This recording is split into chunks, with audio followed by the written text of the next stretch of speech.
Hello everybody and welcome to Encounter Roleplay. My name is Will and today we are back and we are playing more Call of Cthulhu Horror on the Orient Express. And indeed there has been a whole lot of horrific things which happened last episode, so let's go around the cast and crew, figure out who we are, who we're playing, and then we'll do a bit of a recap today. So let's start with Greg, who's reprising his role as Herb Patterson. How's it going, Greg?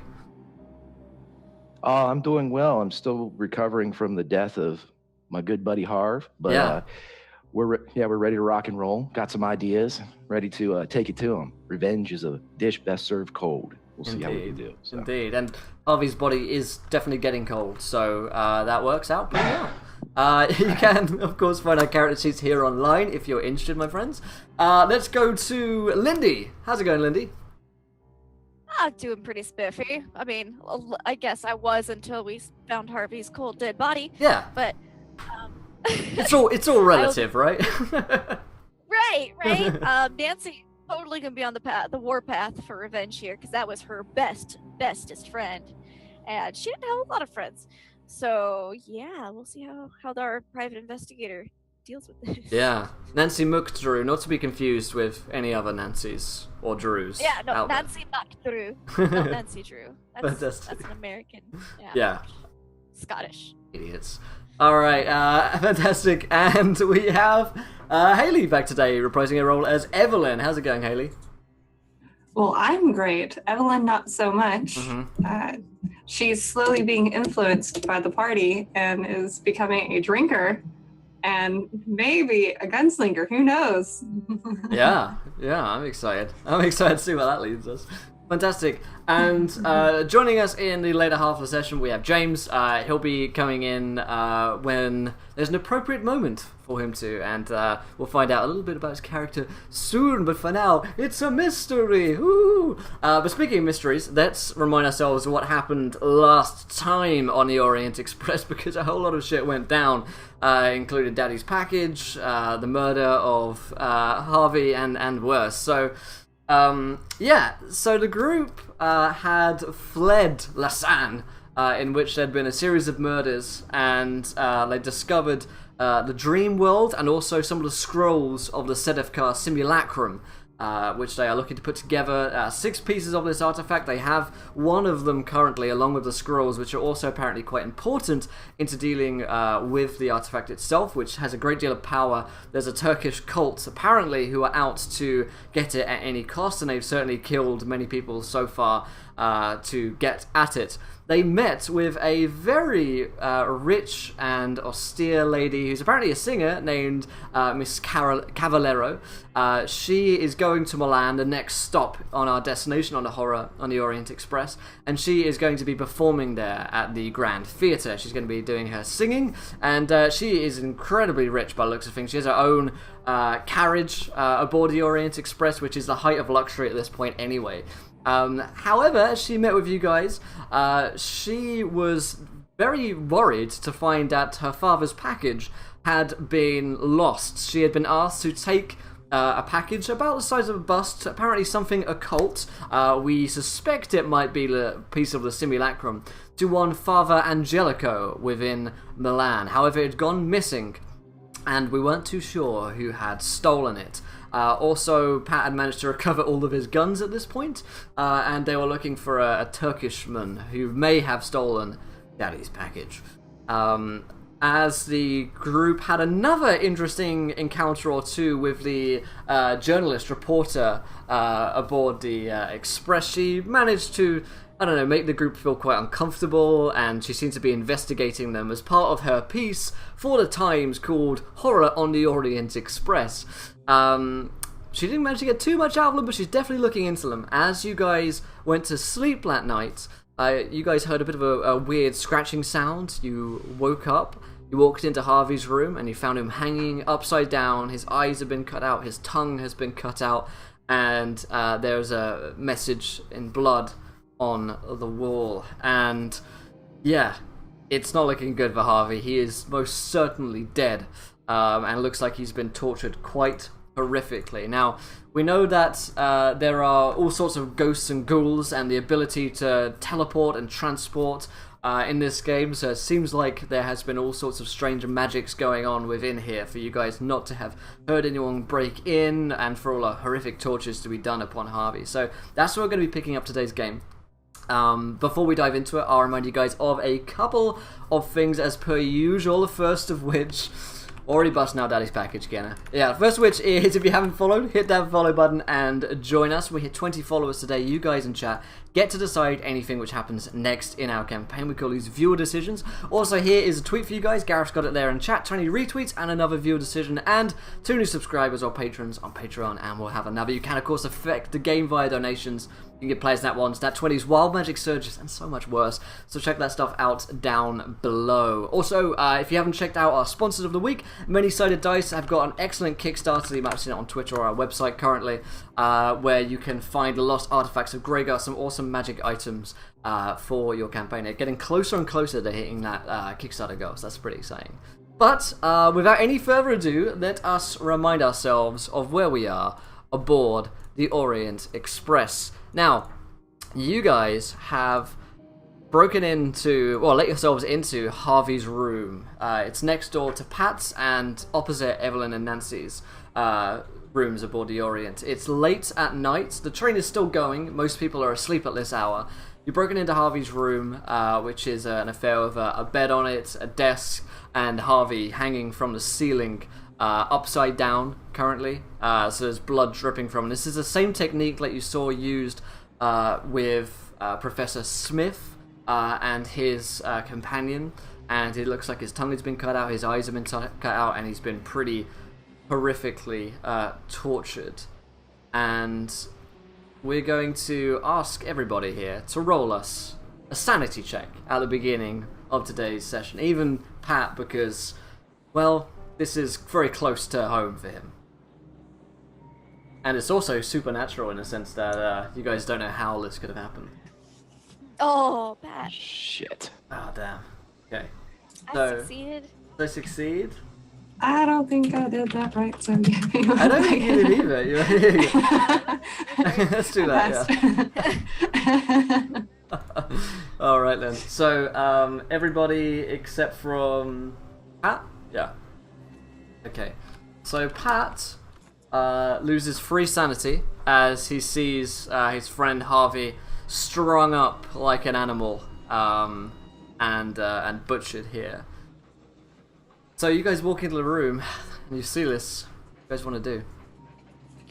What you said there was something written on the wall? I didn't have that written down. So what did that say? Oh, God, In blood? Let me remind myself. Did anyone write this down? Where's the statue? Yeah, where's the where's statue? the statue? Where's the statue? Okay. Thanks. I was too distraught by Harvey being dead last week to write that down. I think we all were. Yeah. Okay. I go forward. I'm just like in shock, and I take the note out of Harvey's hand that says Annabelle on it. Cause, yeah, that's Okay. sad. And she's gonna be like, Harvey? And, like, look back at the party, like just all the blood drained from her face, and just shock. Pat, for the first time on this voyage, Pat actually sees something that gets to him. And seeing Harv strung upside down like that, you know, he just kind of takes a step back and he looks into the room and he just starts saying, "This don't smell right. None of this smells right." And Pat runs into his room. And when he runs into his room, he grabs the bottle of Dream Lasan and he runs back in and he unpops it and he pours some just basically on Harvey's chin and into his nose. And then he pops it and closes it back up, keeps saying, "This doesn't smell right. None of this smells right." And he runs back into his room and he grabs a piece of paper and he scribbles on it. And he scribbles, "We'll find you, Harv." And he writes the symbol that they saw on the ghost train, the one that Pat used to get out of the dream state last time. And he rolls it up and he puts it in one of the 38s they bought back in England. And he runs back and he stands by Harv, and then the hand that had Annabelle's letter in it, he grabs him by the wrist and he puts the gun in his hand. Nice. So you see the letter and the gun disappear. Yes! We're coming, Harv. We're coming, buddy. This is not awesome. what I was expecting at all. That's awesome. I turn to the two of them and I say, this ain't nothing. This ain't nothing but an old suit. It's just a pair of socks. Don't even look at it. Harv's out there somewhere. We can get him. We can bring him back. We have to. He's my best friend. He can't. Not like this. This is just. And she leaves. She can't look at it anymore. She can't deal with it. Evelyn goes and sits in the hallway. Patches stands there right in front of Harv, like, just he stares at the hand where the gun disappeared, and he just keeps saying, "We're coming, buddy. We're coming. Right. We'll find you." All right, so this seems like the perfect moment for James to go in. Oh, already? I was gonna be like, that stupid reporter lady. I knew it, but it's James. Not just That's yet. okay. So Not James, just if you don't mind, hear about, buddy. Pat's standing there, and he's got like kind of, the Dream Lasan mixture has gone over him, and let's cut. Turn on your cam, James, buddy. Okay.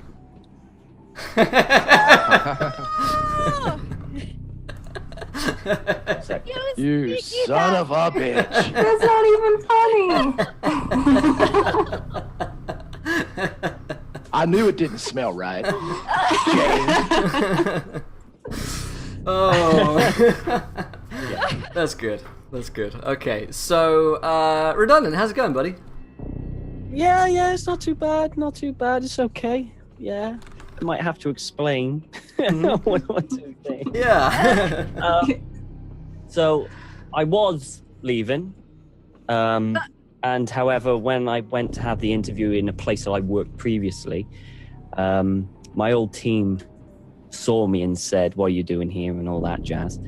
And would you want to come back? And I said, "Yeah, give me the hours and I'll come back." So I did the interview. I got the job for the hours originally. Yeah. And then my team rang me up a bit later and said, "Well, you can get a job with us if you want," which is significantly better hours and doesn't interfere with this. Call of Cthulhu. So I took it, and you should have seen Will when I told him. It's like, what? I was being polite. I was like, "You bastard." Yeah, the language. Yeah. So I can stay. Yay! Well, we'll see. Yeah, we'll see how Harvey does, because there is certainly going to be consequences to what's happening here. So, Harvey, you awaken, and you are aboard the train. However, you are not aboard. We are not in your world. You're not on the same plane. This is very similar to when you were in Dream Lasan. You see that the colors are warped and twisted. The carriages are bent in incredible directions. The metal is twisted in directions which really couldn't make sense architecturally. You look out the window and you see that the sky is a dark purple with stars in it, like a cosmos. And before you see that there is a white mist on the floor.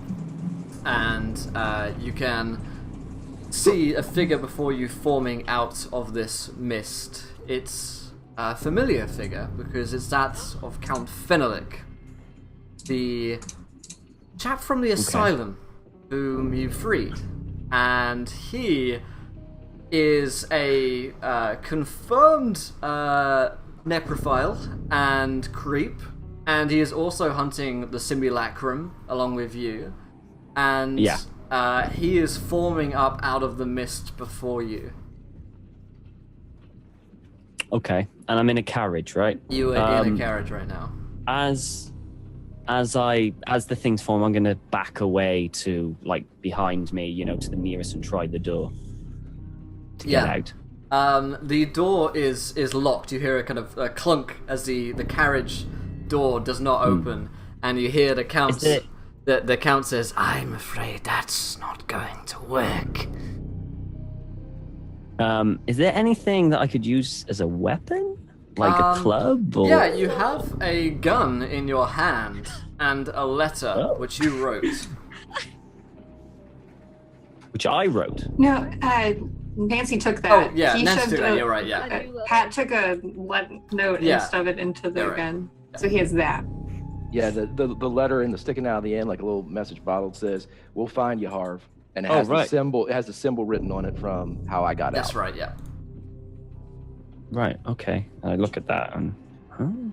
he's going to be a bit confused at the moment. He's going to... We'll find you, Harv. Just one side to side, and he's just going to, where am I?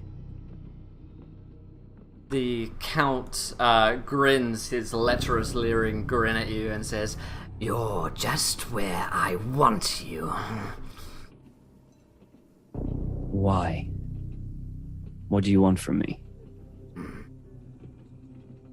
The Count looks at you and he gives you a look up and down that you can tell he's looking at you in a gross kind of way.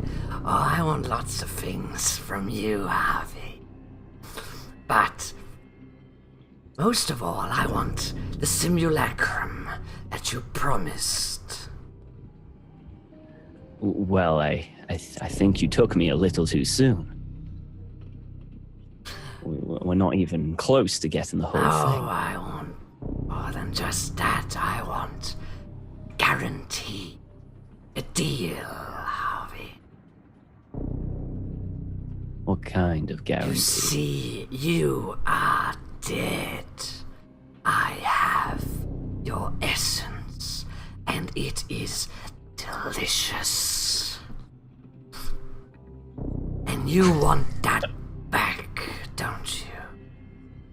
I bet you want it back. Harvey's gonna just pause for a moment and try and calculate what the hell's going on. Yeah. And he'll go, "My essence? What? What? I mean, my life essence? I mean, what?" Oh, yes. You might think of it as your soul. So, let me get this straight. So if I'm assuming the deal is going to be I give you the simulacrum and I get my soul. Oh. Yes, something like that.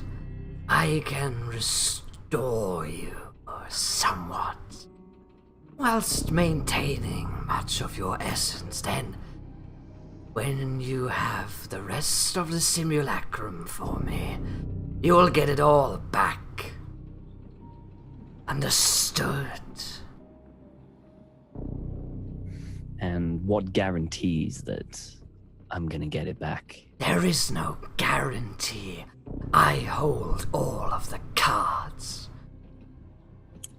You are lucky I have shown so much restraint. All I did was take your eyes and tongue. I could have taken much more. Wait, if my body hasn't got eyes and tongue, then there's no point in sending me back. Oh, but that can be restored too, my friend. The simulacrum has great powers. If you find the next piece, then together you can restore flesh and organs. Evelyn, she knows a spell to graft flesh back onto your body. And what's the price of this? You will need a donator. Someone whose flesh you can carve from their body onto yours. And the second piece of the simulacrum. So I have to sacrifice someone's eyes and tongue for me to have my own eyes and tongue back. Correct. Your life restored to you. Or an eternity of gibbering hell. And he casts his hand out of the window, and from outside the glass, you see abominations, a world crawling with maggots and tentacles. Gargoyles, faceless, crawling across the sky, clawing at the window, wishing for you. And not only maggots, but things undescribable and can't really be mentioned in a in by mere words. Things that Harvey couldn't dream about in his worst nightmares. And he says, that is what awaits you if you decline. And how long do I have to answer? Now, I will need your answer.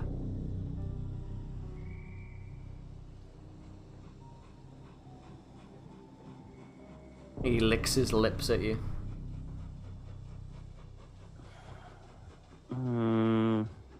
Or you can let me have my fun.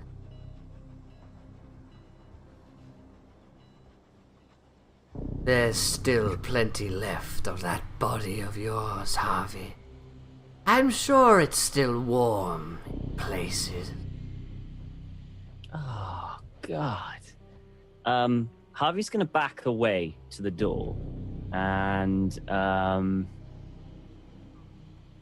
he's essentially gonna be kind of like shocked and everything, and he's gonna kind of like, well, as appealing as that sounds, and he'll turn away, and basically he'll use the pistol and shoot out the lock, kick the door in and run. All right. And just tease it. All right, nice. So you burst out of the carriage as the pistol just fires off, and you're through the door, and you hear Fenalik laughing behind you as you rush out, and you see that the carriage, the people in the carriage, the conductors and the staff and the passengers are all the same zombie-like humanoids, wearing their 1890s garb and with no pupils to their eyes, and they all kind of turn towards you as you rush through, and the world outside is still a gibbering mess of chaos. Ah, shit. So they're blocking my go forward? They're blocking your way, but they don't seem to be like physically trying to get in your way. They just happen to be in your way right now. Okay. I'm going to... This is going to sound gross, but with their bodies, are they solid like skin, or is there like wounds and stuff on them? They are solid, yeah. They don't appear to be wounded. In that case, I'm gonna take the pistol and shoot one in the chest. Okay.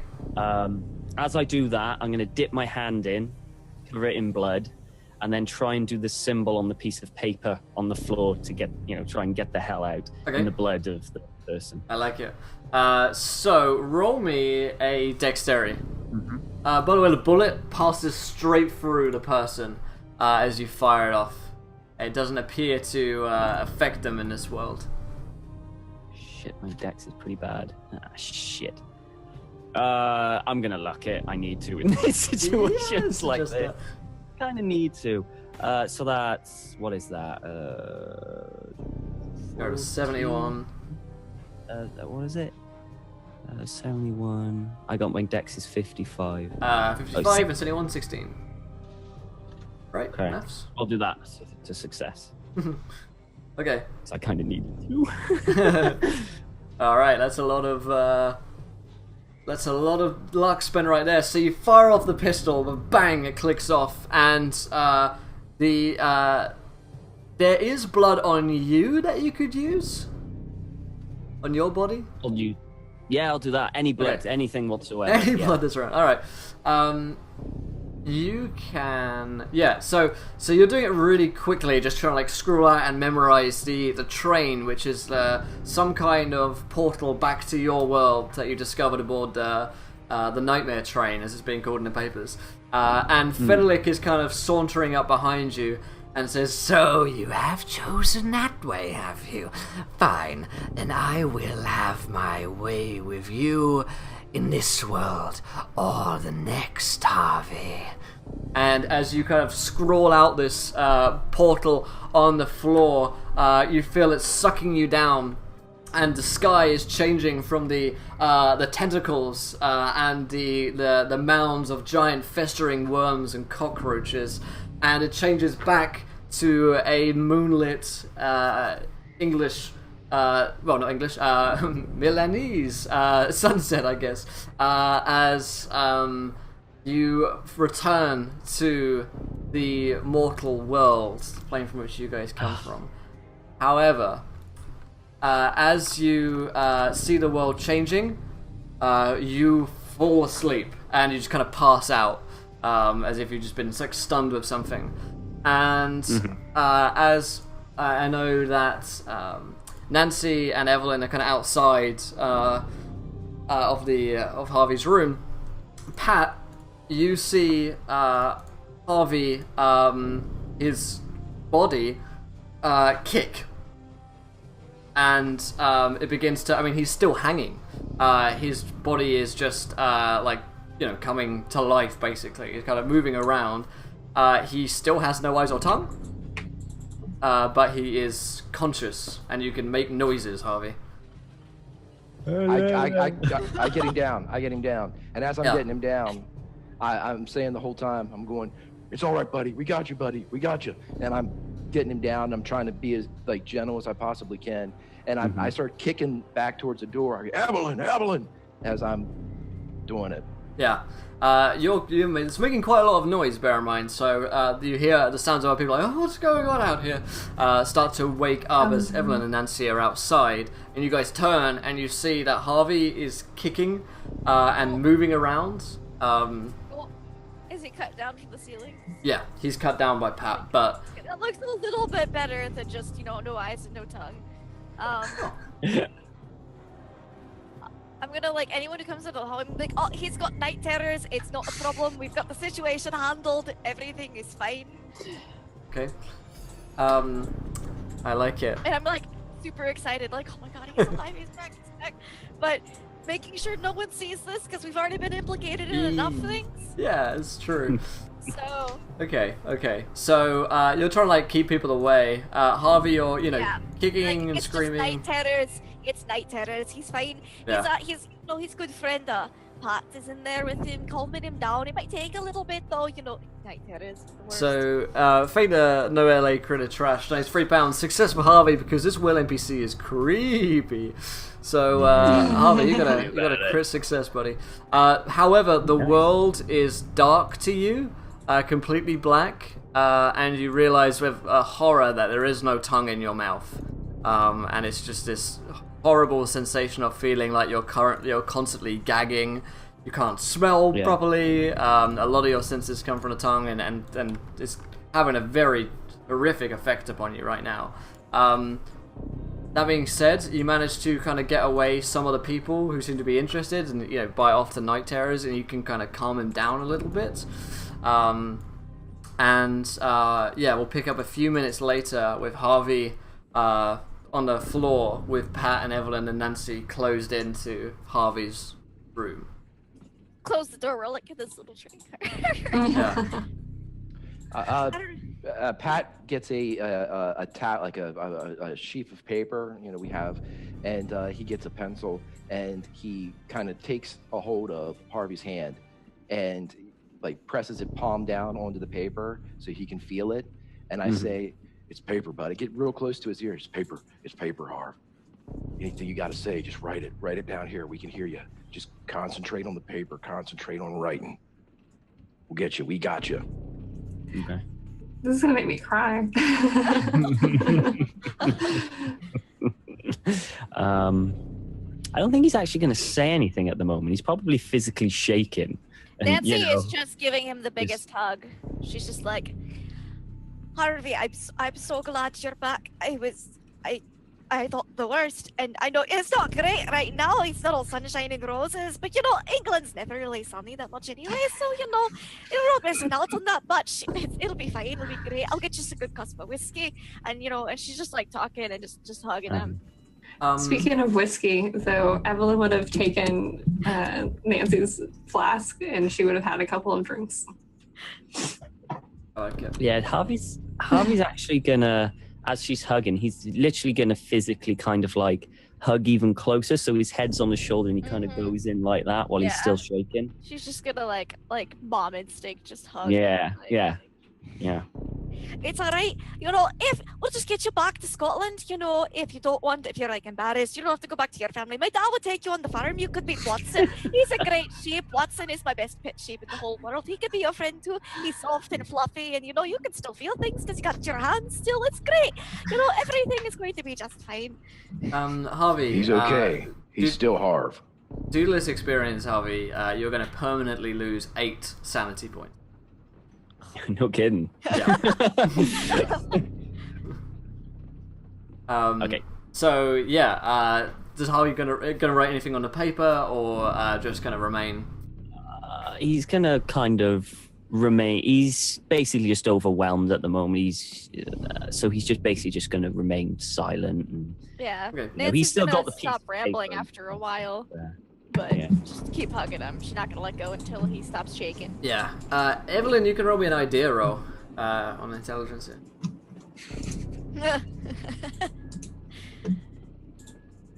If I can find it.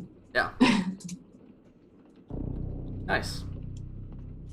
Yes. So I think they updated the character sheets on Roll20, so that's quite nice. Yeah, you remember that you have learnt the spell Graft Flesh, and this allows you to graft not only flesh but organs back onto willing or unwilling experiments or yourself, which not only restores the organs or skin, but also grants them a resistance to magical damage. Sorry, to normal damage. Oh, nice. Yeah, sure. I remember. It's at the cost of a someone else's skin, of course. So Yeah, I mean, you never really liked that reported, did you? That's Nancy's problem, not mine. Well, you didn't like your husband much either. I know. Are we gonna turn the train around and go back home real quick? You know, Fly him we'll go out. with what's closest. It's fine. Hello, Mr. Reporter Lady. We've got someone you'd like to interview. Listen, let's leave the reporter lady alone for a second. We need her. Someone got in here to Harv. Got in here, strung him up, tortured him, killed him. We brought him back. We ain't gonna get that lucky in next time. As he says that, I'm going to attempt to write on the piece of paper. What was the guy? Count Fenelick? Fenelick. Yeah. Yeah, so I'm going to attempt to do that. It'll probably be awful writing and stuff, but on the piece of paper, I'm just basically going to try to do Count Fenelick and then show it to. Okay. Yeah, it's like a shaky, bloodied hand as he manages to write. It's like a child's writing. But you know, you can try and keep it still for the most part, and you guys see Fenelick written on the page. Right. Oh, Yeah, this was Fenelick all the way, because remember when we were in the asylum, he told us he's the one that killed the professor. This wasn't the Turks, I don't think, anyway. This is Fenelick, and whoever he's using as a surrogate right now. Yeah, and I'm going to put next on a piece of paper, deal. Or no deal? what kind of a deal? Did you make a deal with him, Harvey? And I put no. Oh, that's a good thing. You know, I was about to be very more concerned than I already am, which is a good bit. It's a good bit, Harvey. You can't see my finger wagging, but I wagging my finger at you. Lol.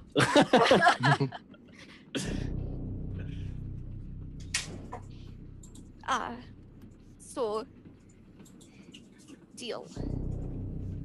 Alright. So, I mean, we don't know this, Will, but you said that when he created the symbol, he was sucked through the world. He saw the Milan sky, and he was in a field, and he passed out, and then he woke up on the train. Yeah, pretty much. Okay. Interesting. Yeah. Do we have two Harves in the real world? Yeah, it's all very vague about the, soul essence, whether or not that's true. We don't fully understand the relationship between being dead in one world and being alive in the other. So, yeah, that's probably not the first thing on Harvey's mind, to be fair. Oh, right. So I I was just- guess, Yeah. Since you ran into that ghosty fella, that you weren't all the way dead, just mostly dead. Because if you had been all the way dead, you would have seen the angels in heaven and stuff. So you're a good Catholic man. And thank God Miracle Max was on the train, and he came in, and since you were almost dead, or mostly dead, he really was, right? Yeah. I'm gonna write on the piece of paper hell. Hell, oh Harvey! I smack him on the back of the head. I'm like, I tell you, you need to go to confession and do you listen? No, we're going to go to confession the next time we're in a chapel. Let's avoid smacking the guy with 2 ocular cavity wounds. Oh, I'm so sorry. And she's just like, Speaking of wounds, can I bandage that so it's we Yeah. can get you a double eye patch. It'll be great. You look like the most piratey pirate to ever live. Yeah, you can, dress his wounds and, put a wrap of bandage around his eyes. Yeah, he looks like Illidan. So yeah, you kind of managed to get out of him. Yeah, there's no more creeping mist around the floor. Most of the other passengers go back to their beds. However, there is a knock on the door, and you're is everything I'm not okay answering. in there? We heard that there was some disturbance. Do you recognize the voice? Yeah, do we recognize the voice? one Not of the immediately, guards. no. It could be Let one me of the- handle this. could be one of the No. staff. No. Okay, I'll get this one. I'll open the door and I'll be and I'm still probably in my nightgown. And I open just enough and I'm like, oh, sorry, Harvey here, he's got some night terrors, but we've calmed it down now, it's fine. Okay. Well, just checking. Alright, is it just one of the random It is staff? just one of the staff, yeah. Okay, alright. The staff is I can... the staff is Turkish though. Remember his face. Yeah, I study and I'm like, alright, well, good night, and I close the door. Yeah, as you're going, you see it's quite dark, dimly lit. But I want to see if he has any blood on him. okay, yeah, he doesn't. But you see behind him, about 15 feet away, dimly lit, that there is a very tall, large man who you think has dark skin, potentially Turkish, who is waiting for him. As you close the door, they go together. Did he have any blood on him? You could roll me a spot hidden. Yeah. Oh man, my spot hidden's so good. That's just not that good. Can I do a listen roll? Sure. Well, yeah, to eavesdrop, to drop some eaves. Yeah, Can I drop some eaves too? absolutely. Let's just all do it. Why not? What the hell? Wait a minute. What is green? Is green the right one or not? Or are you supposed to be doing gray for roll 20? Green is super good. Is that with advantage? That's not. No, because you have the regular roll, the hard roll, which is half, which would be 41. So you succeeded a lot. Okay, so the green roll does the top one and the gray roll does that bottom one. Which one's the correct format? Yeah, I'm getting a little thrown by roll 20. Let's do the last one I just see there. So Haley's Okay, just so around. the gray one. The grey one. Yeah, that's it. The gray one is supposed to be it. Yeah, and they just Okay. updated it, so I Yeah. guess it. No Alright, worries. yeah. I succeeded so- though, 'cause I'm at 70. Nice, in my yeah. list. So Success. good at dropping eaves. Yeah, you guys hear this. You hear this conversation. Okay.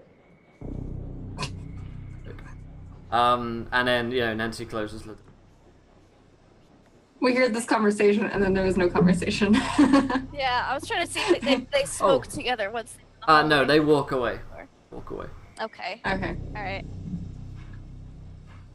Does she relay to this that she saw the tall Turkish Yeah, guy? I would totally be like, they're all Turkish, and one of them was super Okay, tall well- and dark and mysterious.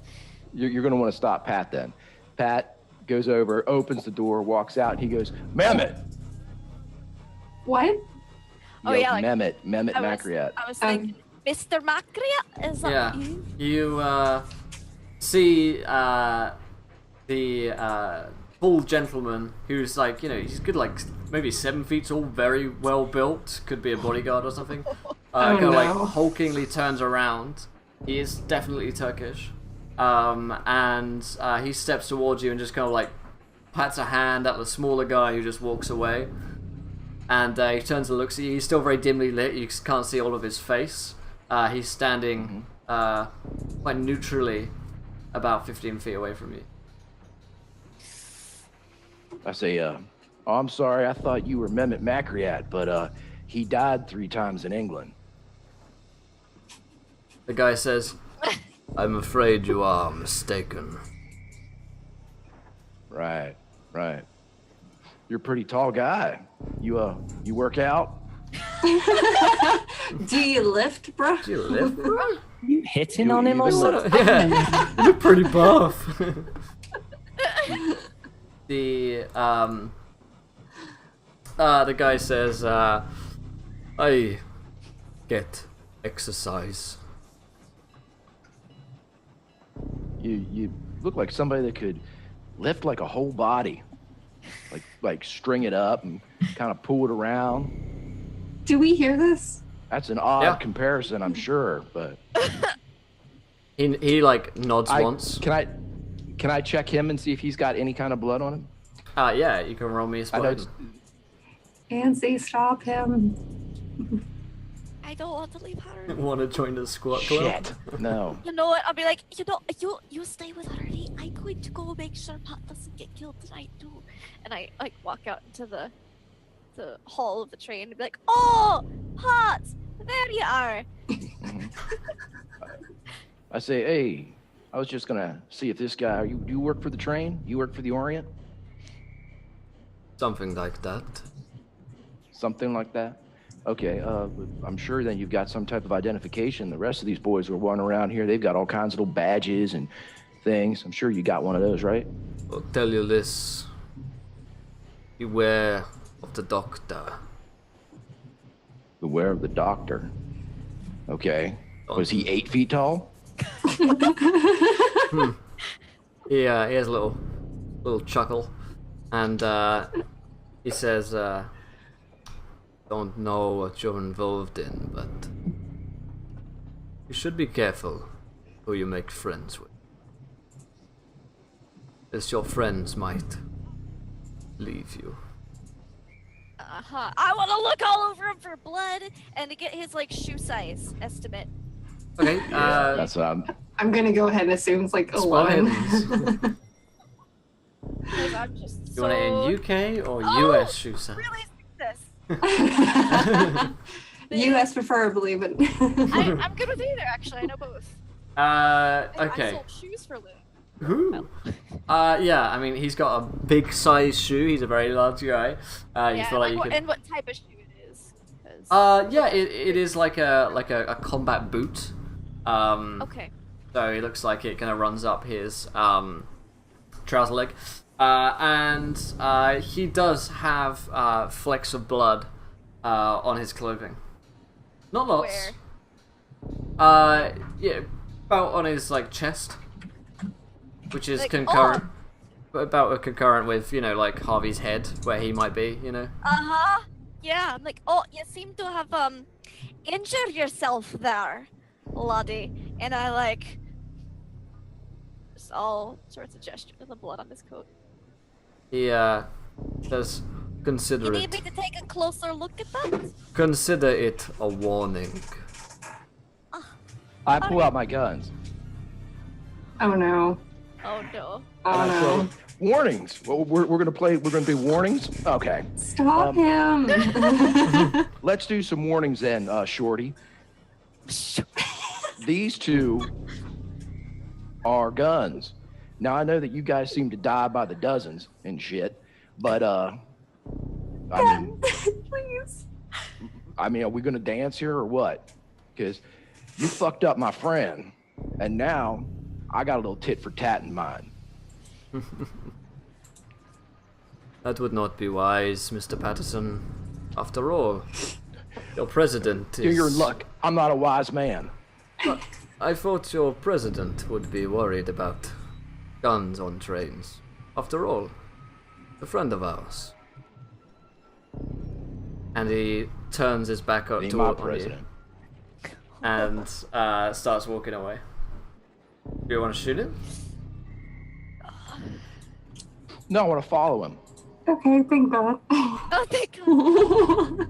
I'm gonna take back in her room. Harvey, we found the guy that killed you. Bad news, he's like 7 foot tall. And I look on the floor for any of his like boot prints and Harvey's blood that I'm sure is still all over the floor. I feel like we're making assumptions. I really Good thing. legitimately- That's Pat's. I have 100% in assumptions. My assumption skills through the fucking roof. So Pat, you get a critical success from Winslow. Thank you, dude.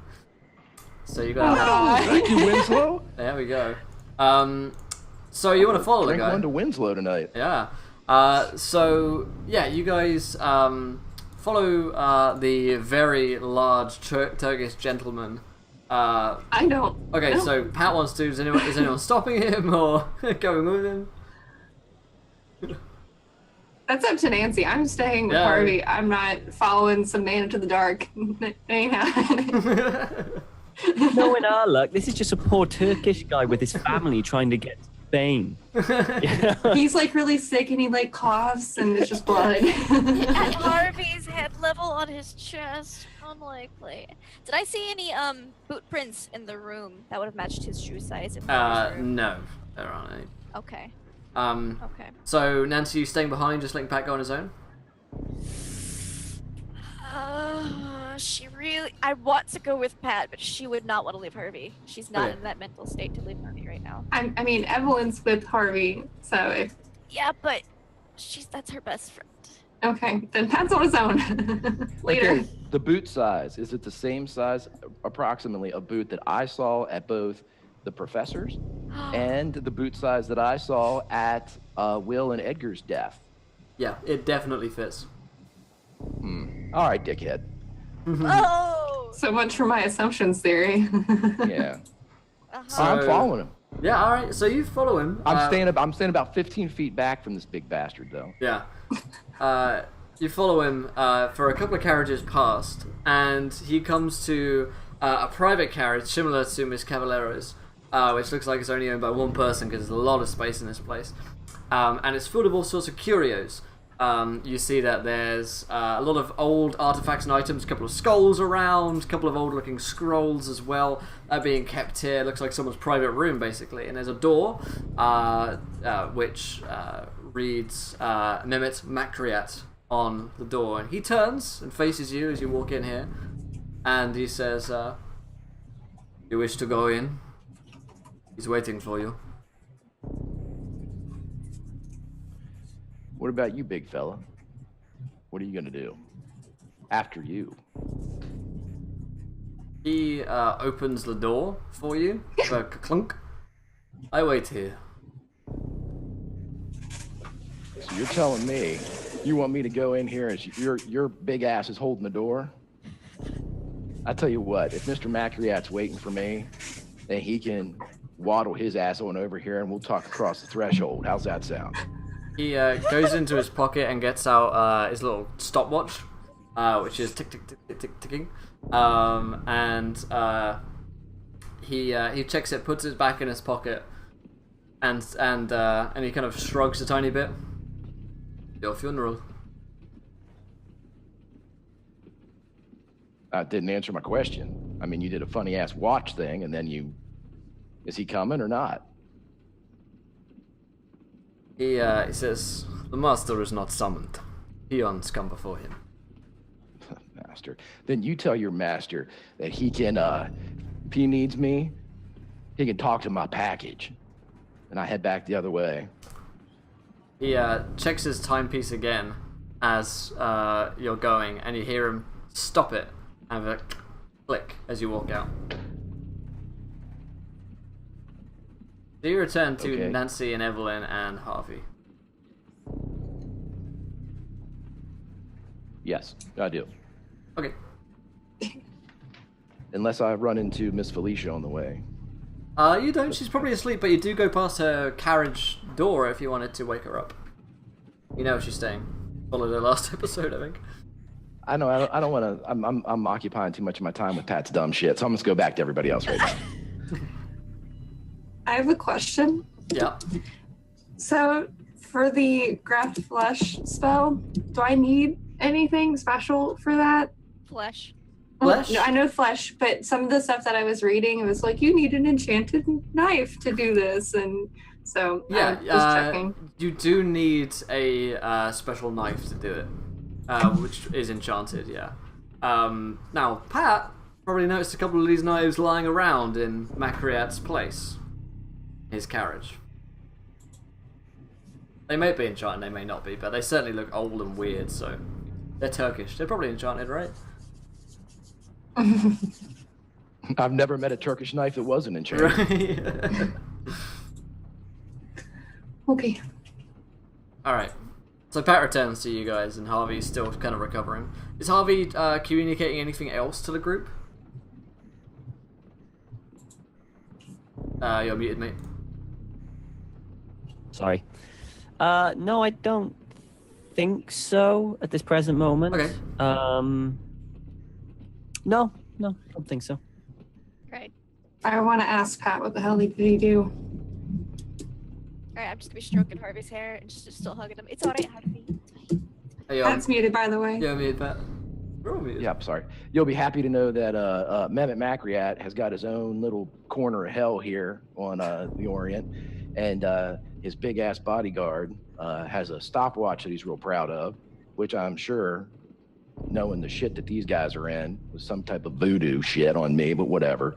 And I don't know, had a bunch of shit in there, scrolls and, you know, I mean, so it's light reading, it looks like. But we got that problem. Especially got a big problem because the people on board here, the other guards, they said that Makriat left and was out somewhere else, and here there's a whole fucking car labeled up Makriat. So I don't know who's telling us the truth or anything from this point forward. How far from Milan are we?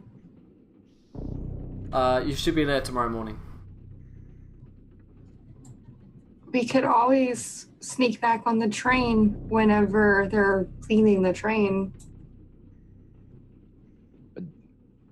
I like that idea, Evelyn. That is a world-class idea. Yay, I did something! You are really good at being sneaky.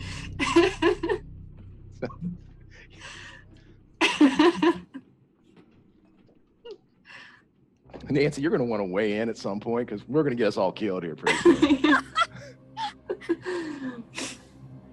Wait, and what? What are we weighing? I'm sorry, I was awful distracted with... And she gestures because she knows Harvey won't be able to see. She's just like... It's okay, Harv. We got some shit afoot, but I think you're the most aware of that than all of us. But Do you think that they possibly had some special knives in his carriage? Maybe? sorry, I am rehydrating after my harrowing experience. Yeah, I mean, he had skulls, he had swords, he had scrolls, he had other shit that starts with S. I mean, he had all kinds of stuff. Pat knows his alphabet. I do. That part of it anyway.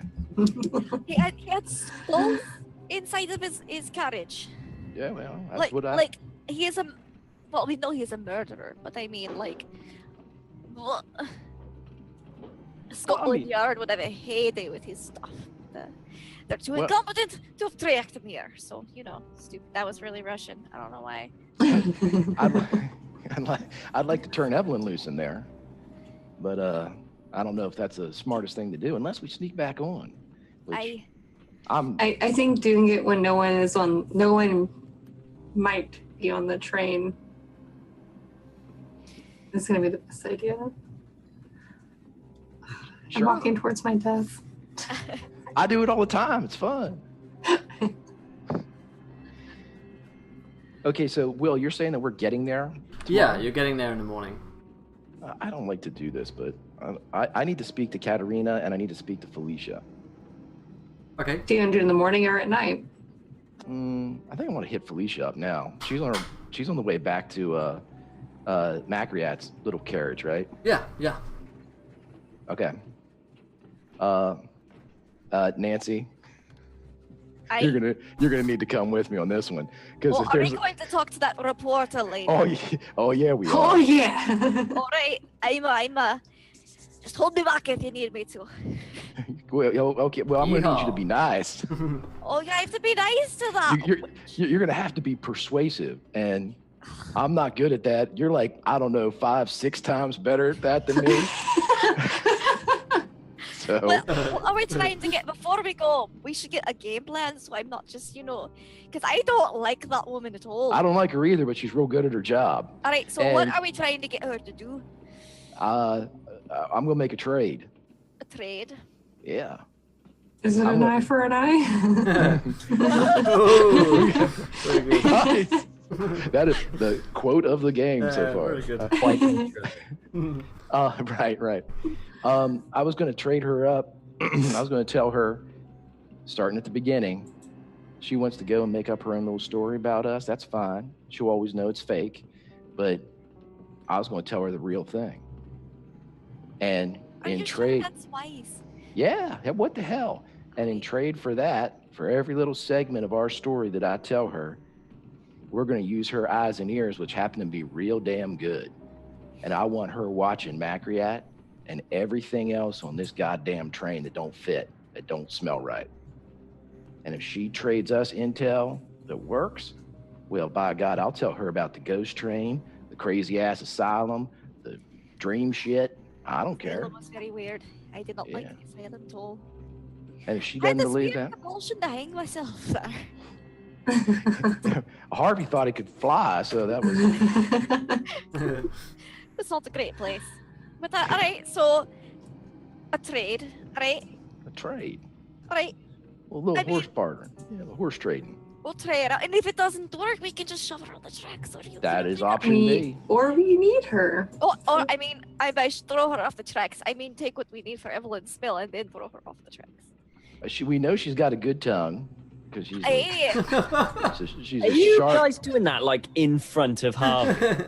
Yeah. In No. that case, Harvey. Nancy'd probably be off because she knows Harvey wants her to be nice to the reporter and she does not want to be nice. Okay. Like, Okay. listen. All Did you right. ever want a woman's tongue in your mouth, Harvey? There you go. Oh, another one. That was number 2. Damn. Nailed it On a today. roll. Evelyn is like the George Carlin of missing pieces and jokes. I don't talk much during these games. Evelyn's very quiet. She I has love some of her it. little jokes here and there. All This right. is my favorite Evelyn episode. So, all right. So we're headed to Felicia's carriage with Pat and Nancy. All right. So you knock on a door, and a couple of moments later, she, sleepy-looking Felicia, the English reporter for all the Times, wakes up. She's just wearing her nightgown. Previously been described as quite a beauty. So she wakes up. Oh, Mr. Patterson. I can't say I didn't expect this. Right, that makes one of us. Good morning, sunshine. I brought her too. God. Don't get any ideas, no. She Well, I mean, I'm a married man. she gets her pen and paper. What is it? Oh, we was just wondering if you'd have a nice cup of tea with us. I feel like, I might have been a bit brusque with you in the past. No, let's keep it brusque. All right, don't need- well, I can you do don't- that too. Yeah, we don't need no tea. Fine, No come on thanks. in. Let's not talk in the hallways. And she lets you into her room. closes the door. She Alright, looks at you don't say expectantly. anything conspicuous in her room while we're in here. No. If she strings us up, my bad. Yeah. Oh yeah, there's a dead body in the room. No. She looks particularly, pretty normal looking room. She's got a bed. She's got some clothes up, a dresser, and a work desk as well. But it's all very clean and tidied away. Okay. So, you've been writing this story about the train stuff, aye? And like the ghost train and That's weird correct. stuff, Yes, I murders that am. have been happening. Well, Mhm. I know we haven't exactly been, exactly forthcoming with, information because, we thought you were a bit nosy, but And you we- are, and we ain't. I'm a reporter, Unless. darling. It's kind of my job. I mean,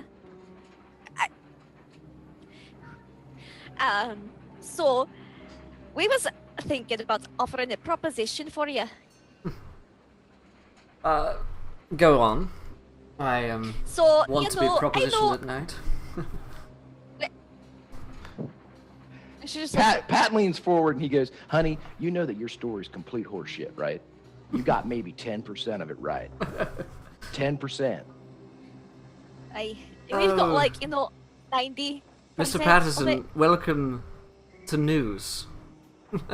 Okay. So here's our offer. How would you like to have 100% of it right? And it'll make this dribbling shit that you've been pumping out to these people look like chicken feed. You say they're going crazy over a ghost train? Honey, How we would- can give you a ghost train story every week. You want to be I- on the front page of something? You want your name all over everything forever? We'll give you a story that you'll die by. You'll be a legend. We've got so many stories about crazy random happenstances. You wouldn't believe it. We hardly believe it ourselves. It's been absolute craziness. But yeah, I think we've got something that the papers would eat up back home. Not just in England, but all across Europe and maybe even the United States. 'cause And you're there's been a lot willing, you're willing to go on record and be named for all of this. Absolutely. Aye, but you got to do something for us in return. Very well. What do you need? So there's this Mehmet Makriat fellow on this train, and a shit ton of Turks, and any haven't other seen- suspicious figures. I haven't seen any Turks aboard this train. What did she just say? I haven't seen any I did- Turks aboard the train. And all we've seen is a bunch of Turks. You've on seen this quite a train. lot of Turks. Yeah, you've seen quite a lot of She's Turks. blind. Are you blind, lass? She's race blind. Don't you know a Turk when you see one? You can roll me a a psychology. See if she's lying. Psychology? Yes. Okay. I'm okay at psychology. Nope. I mean, it does look like Wait, she's just woken up. I was given. You do have an advantage on the roll. advantage, yeah. Wolf strike. I'm gonna use that here. I probably Hey. shouldn't. Oh, also, thank you, Mikey donates £5. A wild magic surge for my addition buddy Nancy. I love you, bud. Oh, Lindy, boy. you can roll a wild magic surge here. Thank you, Mikey. All right. Yeah, I'll roll the wild magic search first. Why not? That's a Do it. 10,000. D10,000. Alright. Also re-roll your advantage there, and we'll Right. we shall see. 1889. It's rolling 62. That is close, but still no cigar. You want to on look the it? Psychology. Let me take care of this. It's Nope. So. Sorry. I'll use. Well, I'll you use- tried. I'll use the luck. I have a decent amount of luck still Okay. left. Your wild magic surge caster's base armor class is 12. Now translating this to Call of Cthulhu, we're gonna give you a point of armor just on any location. So whenever you take damage, it's reduced by 1. As Nancy's alcoholism has strengthened her skin. That's not how it works, kids. Okay, not how it works. Not how it works. Yes, it is. Yeah. Through my liver, my body shall be strengthened. So she's not lying. As you spend your luck on your psychology roll, I mean, she's just woken up, but she doesn't seem to be lying. She's pretty quite good at lying as well. You got a read on her. Well, Well, I don't know if you've just been if they've been avoiding you, but Are they we've run down into a good many Turks. the other here end of the on carriage or something? This Makriat? Isn't he the fellow who died? Died Yes. 3 times in England? Aye, he is. Okay. His His carriage was 2 up from hers, right, Will? Yeah. I'm gonna go check it out. Okay. Well, fine, Mr. Not there. Patterson, as you head He's out. just going to make sure that Yeah. things are just making sure we have the proper carriage number for you. Yeah. Pat, you not walk there. into an empty carriage. Ah, fucker. There's a timepiece on the floor, which is still ticking. So much for my plan. I want to touch it, but that would be bad. I want to Touch take it. the timepiece. Touch it. I want Pat to would put do it it. in my pocket. Pat would do it. I need to think, what would Nancy do? And then I don't have any whiskey, so I take the timepiece. Okay. Great logic. You open up the timepiece, and as you kind of grab it, nothing immediately happens. You hear a little tick tick tick inside. Immediately. Yeah, you kind of prise it open, and you can see that it's quite an intricate design. Probably made in a particularly nice, pretty handmade actually, from a factory. And it's showing you the time. The time is currently 4 a.m. But in the center of the timepiece, there's a little bit of text which reads "The Witching Hour," and you close it. Nothing particularly happens. Can I take it out of the carriage? Yeah, it goes with you. Okay. I got me a new clock. Yeah. It blows up. That's it. So you return.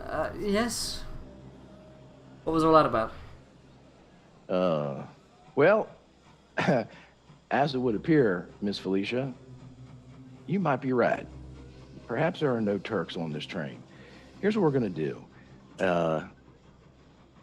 How about anything you see on this train that doesn't look right, doesn't smell right, that maybe they're paying particular attention to us, or maybe they ain't. Maybe they're just acting strange.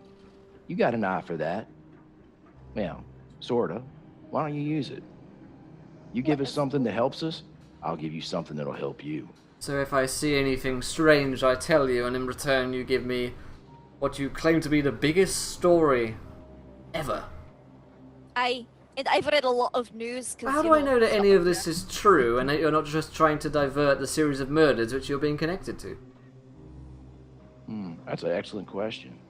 I tell you what, first time you give me something that works, I'm gonna show you something that might even drive you crazy. Is it worth it? Is it worth a little bit of your time to play along with us? Interesting things with us that could, add credibility to your story as well as verify ours is accurate. Very well. Well, I'll be requiring names so I can verify all of this, and I can't guarantee that any of it will reach the papers. I'll be continuing to write the Horror on the Orient Express piece, and depending on what my editor says, we may or may not publish whatever work that I put together based on your accounts. But very well, I will look into anything which seems strange. If I see any Turks around, or if I see any... Especially Turks. Alright, well, fine. Then consider it a deal. Is there anything else? No. Have a good night. I will. He closes the door. Alright. Well, that was less, awful than I had imagined it was going to be. Yeah, I thought we were gonna kill her. I thought so too. Let's get back to the others. I feel like I'm hogging RP. And I need some whiskey and, to check on Harvey. Yeah. Alright. So, the group here returns. Is there anything else you guys want to do tonight? Before we reach I want to lounge? get, applesauce and yogurt and stuff as room service so that Harvey can eat something Sure. so he doesn't get hungry. Yeah, soft foods. He has teeth. Well, but no tongue. It's kind of hard to choose. Okay. You need soft food. Yeah, I know he's yeah, I not guess- eating.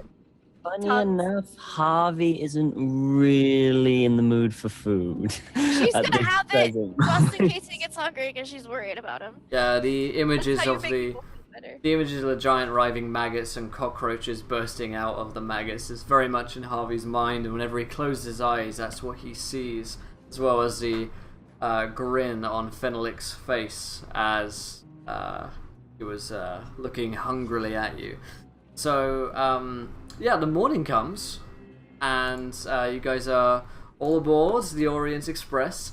And you know, there's a chatter of people on the train as they set about for breakfast and the like. I know someone wanted to see Miss Cavallero before reaching Milan. Yes. Okay. I'll go with if you'd like, unless you'd like to do it alone. Well, I got Katerina. I'm good. But you can Right. please. I think that Pat should not be alone anymore. Anytime. All right, Okay. I'll be right back, Harvey, and just gonna go with Pat. All right. I can take Evelyn. Evelyn. Oh, Evelyn, all right. if you go, want to. Evelyn, and then Yeah, like I said, I'm gonna do the. I want to do this quick because I want to get in Milan. I don't want to. Will, the gist of all this with Katerina is, I'm gonna make her trade too. I want two things from her. One, something's afoot on her daddy's train. I want to take care of it. Yeah. But to do that, I'm the only American around here that has got law experience. Okay. So I need her to give me authority on the Orient Express to find her daddy's package and give me whatever credentials needed that these guys don't stop me from walking around here, me and my friends. Okay. So yeah, Miss Cavallero is you know, she's quite easily convinced by you. So for the sake of time, we'll paraphrase a little bit. You know, oh my lord, my daddy's package, etc. And yeah, she 40 will, minutes later. yeah, she will you know, be very impressed by you, and she's going to write to her father for written sort of consent, and she's going to speak with a conductor for you. So she can't promise it immediately, but by the time we leave Milan, you should be, you know, in control as far as she's concerned, and her father, who owns the train. Okay, and I also would like to tell her that I fear for her safety in particular, and I would like to get her to the Grand Theater. She's heading straight there, right? She's like, I'm headed straight to the theater. I got opening night tonight, so I really can't wait. Okay, we got to go there anyway because we're looking for the priest. Yeah. Father. What's his name? Angelico. Angelico, right? Which doesn't sound made up at all. Okay, when we take, I want to tell her. I'm going to say, okay, I got a favor to ask of you, Miss Katerina. And I take the pin off of my hat, the gold cross sabers. I said, this pin was given to me by the Colonel, Teddy Roosevelt. I would like you to have it. Oh. I'd like you to share it with your father. I want you to hold on to it for me in case something happens. But in exchange for it, I'm going to need something that might help me get a little bit farther in finding your dad's missing item. I'm going to need some money. She's like, oh, well, I don't know what I would do with this. How much money do you need? Well, it's worth about $250. And it is, assholes. It's actually worth $250. Huh. Well, I suppose if it's necessary, $250 isn't much. And she, give me 1 second. She's gonna go to her chamber and come out with cash, $250, just like that. Which is a sickly amount of money, really, to just be able to have on hand and not care about. She hands it over. You look after yourself, Mr. Patterson. And you find this damn too. Turkish man. Oh, you got my word on that. Evelyn was so useful during this encounter. Just in case I got into a fight or something. What would she do? You got the Arnold Schwarzenegger zingy one-liners this episode. Okay, yeah, I wanted to speed up that, and if that's all, when I'm done, I'm out. All right, I'm out. all right. So unless there's anything else to do aboard the Orient, the group of you reach Milan, and it is much larger than Lausanne when you were in it previously. And it seems to be a little bit more upbeat than what you were previously expecting as you look out the carriage window and you draw into the station itself. And as you come into the station, it looks like it's been hit by a bomb. There's rubble lying about in heaps. Grey dust is covering everything. The train stops, breathes its last gasps of steam, and then falls quiet. You see no one's on the platform boarding. The station is in fact remarkably empty. And just as you're about to be convinced that this place is another ghost town, you see that there are two drowsy looking porters appearing with baggage carts. And you see subdued groups of people shuffling past to dutifully welcome relatives and friends as they arrive. You see Miss Cavallero getting out, heading off immediately into the streets of Milan, along with the rest of the passengers aboard the Orient Express. You guys are shown off. There's no option to stay aboard the train. They're going to be doing checks through to make sure that no one's been left behind or still asleep or something like that. Yeah, your baggage that you had with you is taken off with you. And yeah, you're in Milan. Now, there's a bit of a pool over the city itself. Whilst at first it seemed to be quite rich green fields, similarly to Lausanne, the city itself feels quite hollow, like a shell of a city really. There's not so much joy within the city itself. People don't seem particularly like they're having a great time. Most of them seem rather subdued, keep their heads down, and this of course, felt quite a lot of economic depression. And it definitely shows within the city. Yeah. Also, interestingly enough, as you're kind of walking out of the station, as I'm assuming you guys are headed out of here, you see people slumped over cafe tables, exhausted. People leaning heavily against walls and posts. There are people crying, breakup of couples and old friends. And it seems like there's a fair amount of distress within the city streets as you're walking past. Not so much a economic poverty of homeless people on the streets, but perhaps more of a spiritual poverty. You see that people have very kind of almost dead kind of spirits to them. And can I see if I can listen as we're walking by and see what's like the undertone, what's going on, like if there's a specific reason for all this? Yeah, you can. You can roll me a listen check. Success.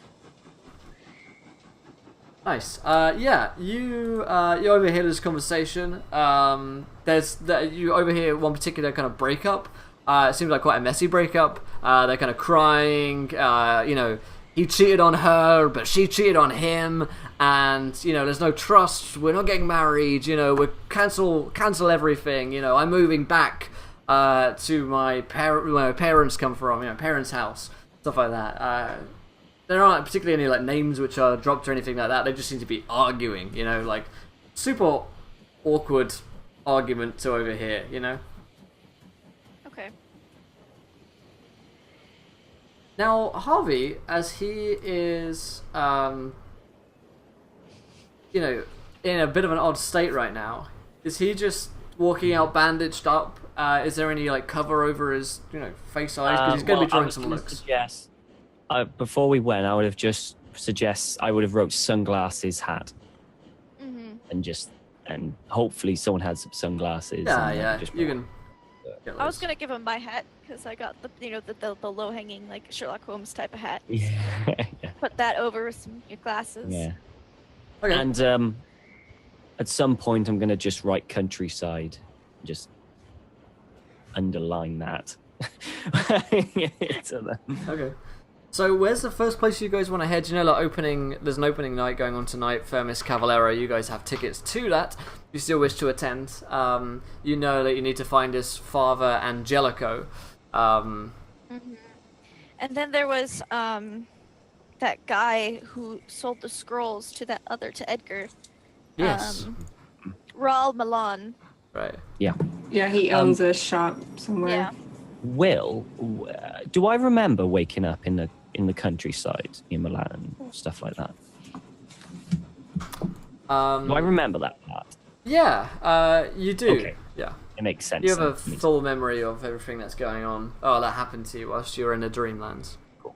Cool. I think we should get an inn first, just to get our things put away and have a base of operations before we head out to different places. What y'all think? Yeah, it sounds good. Yes. Is Harv given any more? I mean, countryside. I mean, Pat would say countryside. An inn in What's the that mean? countryside, Harvey? No, or we're in the city, buddy. should we... I think we should get an inn close to the theater and then maybe take a trip out there while we're doing some shop stops and talking to the father and Raul Milan stuff. I want to make sure Katerina gets to the Grand Theater. I'm assuming it's on our way, so just drop her off and then. Okay, yeah, you can drop her off there. She's happy to go. So you guys want to get like a hotel room, maybe something like that? Yeah, Okay. as close to the theater as possible. Okay, yeah, you can get one like opposite. It's gonna be like quite expensive, but you guys do have money to do it. Yeah, you can grab a hotel room for the group of you to stay in, large enough beds and space and all that stuff. And you have all of Probably Milan get for you. 2 rooms, like a guy's room and a Okay, girl's yeah, room. guys. We Fantastic. decided sleeping alone was not good anymore. Because Nancy took such great care of me last time. But when we were on the train together, that's because we were like putting married women with married men, and it just wasn't working. You have to have women only and men only. Well, just to throw this out there, that means then that I'm in the room with the guy that can't see or yell out that there's a problem. Oh, he can yell. He still has vocal cords. He just can't articulate anything.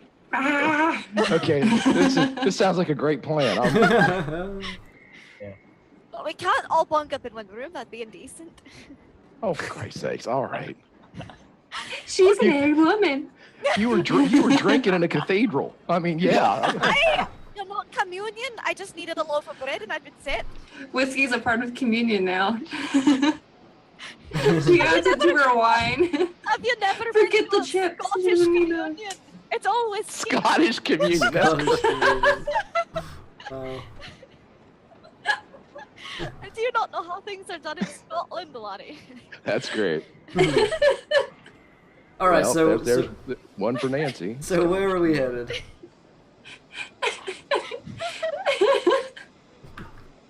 Scotland is already. The brewery. So Father, Yeah, let's go to the church after talking about Scottish communion. That sounds like a great plan. she needs to confess her sins, and by that, Well, obviously Harvey does, but he ain't got the tongue because he went to hell. He's obviously doing something wrong. aren't we all? Oh, no, I am a good at last. Okay, so Miss Cavallero would have told you that there's a certain district of Milan in Duomo where there's a large cathedral, Il Duomo. It's a big Gothic-looking cathedral, which you guys can come to, which is where Father Angelico apparently practices. As you draw up, you can see there's 5 sets of massive double doors. Maybe a bit under 100 meters across and twice again as long. You can see into the cathedral, and there are tons of pillars supporting a roof that covers sarcophagi, shrines, fonts, pews, and areas of colored light streaming in via the stained windows. There are a couple of priests inside. You see that there's one in particular who shuffles towards you as you enter in. He's balding, has very kind of sunken, sallow eyes, and is wearing a robe, a basic robe, simple and plain. And as he kind of comes over, he says a greeting. Does anyone speak the language of this land? Spanish. Yeah. Pat does. Yay! Oh, wait, no. Milan is in Italy, right? Yeah. Yeah. Oh. Milan is Pat Italian. does not. I was like, I speak a little bit of Latin, but I don't speak Italian. Well, you know, Yeah. that's what the church speaks. Latin, you know. That's... Yeah. Ave. Does he speak French? He, Do they know? yeah, he, after a brief while of communication, he says, oh, I do speak some English. He looks, that's kind of great. smiles at that. Hello, Father. How can I help? Well, we need some confession boxes, and then, you know, we've got some questions. He, The first confessions. he does a little kind of like blessing over the group of you. Peace be upon you. And he kind of starts walking off. He's got quite a haunch kind of shuffle to him. And there's, you know, a confession box, and he goes inside.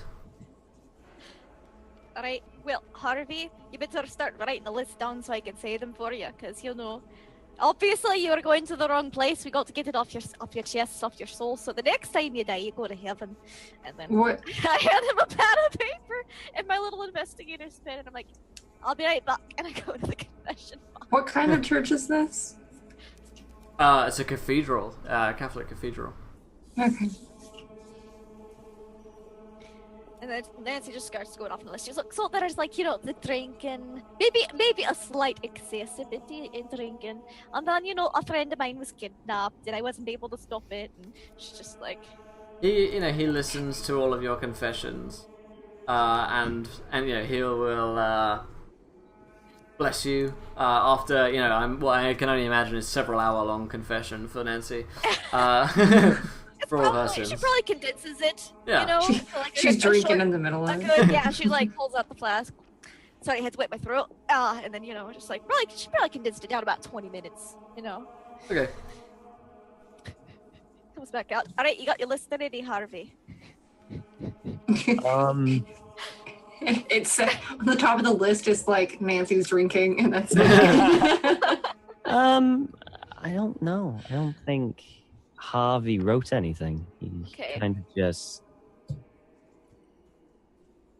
didn't. He just didn't Like- write anything. No. It's alright. I understand that you know, it's not as, you know, personal on paper. We'll wait until you get your turn back. And I just kind of like pat him on the back. She's concerned about your spiritual well-being. During this clearing the pathway to Jesus moment, Yeah. I go to a corner that's maybe dark and pretend to light up a candle. And during that time, I am using my gloves and everything to drop one bullet into the dreamless sand and then fishing it out and gripping one of the dreamless sand and fishing it out Nice. until all of my currently chambered 38 bullets are dreamless sand bullets. Alright, we'll say that's going to use up the rest of the bottle then. So, yeah. Oh, will it? Yeah, you got the last kind of dregs out from that. Pretty splashed a little bit more than you meant to on Harvey when you were sort of panicking. So yeah, you've got kind of empty bottle. Now, there's probably some like traces you might be able to like scrape out enough if needed. Okay, so... Worst case yeah, scenario, I you don't just wanna plug use out it a all. bullet. I don't wanna- It'll be fine. Okay. Just Lick the bullets. Just start licking bullets. It'll be fine. There's nothing wrong with lead, right? Yeah, totally. So, you're in the cathedral, confessions are made. The priest says, how can I help you more? Is there anything else at all? Will you be coming to service?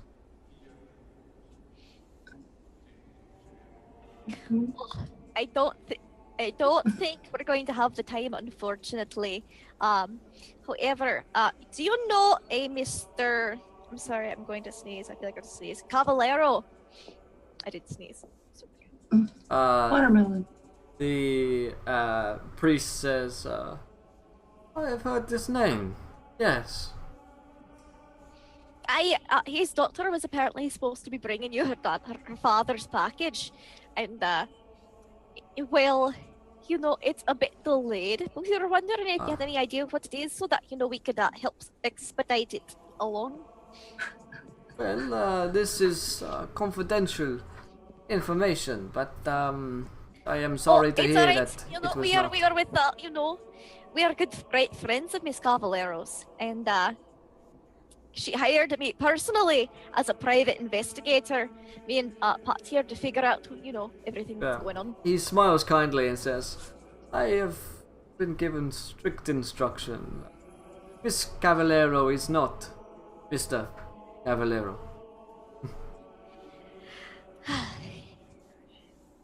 Oh, come on now. I mean, don't you want that package? If it's been misplaced as it has been, surely you'd want us to find it for you. How are we supposed to find it if we don't know what it is? I not believe that, well, this is not my concern as such. The church as a whole, of course, we are concerned. I will tell you this, if you are looking into such things, then one should be cautious. There are groups we believe to be looking into this. Cults.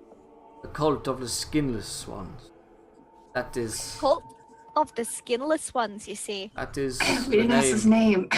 that I have heard, and it troubles me greatly to see those who, well, already do not follow the way of God, but did follow the way of a God, have turned from that and now seek to hurt others. Pains me greatly. It's absolutely terrible. I feel you deep in my soul. It's just terrible. It's just bad. It's like But we are going to do everything we can to make sure that the church gets back this artifact or whatever It is to be destroyed once we have it. Of course. Anything involving skinless ones sounds a bit disturbing.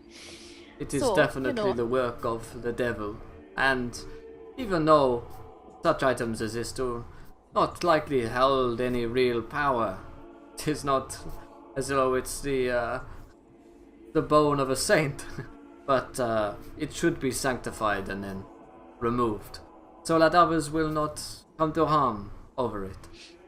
Agreed. And can I insight check him to see if he's being honest with me? Yeah, you can, yeah. Okay. So you can psychology. Like a psychology. Yeah. Oh! Ooh, that's a critical Nice. success. Yeah. Yeah. You sense he knows a little bit more about this than he's at first letting on. Okay. Well, I, as a devout member of the church, and previously, assisted in destroying of some other artifacts. That's the most In, insane way of saying previously. Previously! Previously destroyed some, another artifact, in God's name. I'll do my best with what little sad information I have. If only I knew more, I could help further. But Well, truth be told, you are not the first who has come here asking about the Cavallero and Miss Cavallero. There was a gentleman who I turned away. A suit. was he Turkish?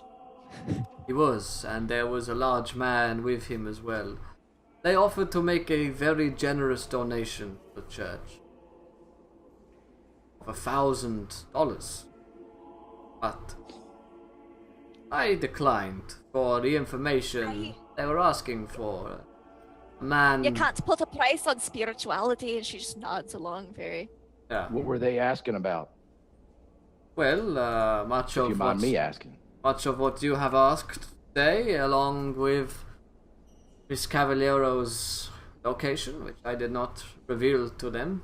Oh, thank God. He introduced himself as Mr. Macriat. Wore a suit, very fine looking. Rich, I think, probably. And they had timepieces on. Kept looking at them, stopping them. It was very strange. I felt very uncomfortable in their presence. Sounds very suspicious. We'll have to look into these gentlemen, make sure they don't catch wind of whatever it is we're supposed to be looking for to bring to you. Father, I have a question. Now, I don't believe in any of this nonsense that these people. No. No, I'm up with Jesus. I'm right there.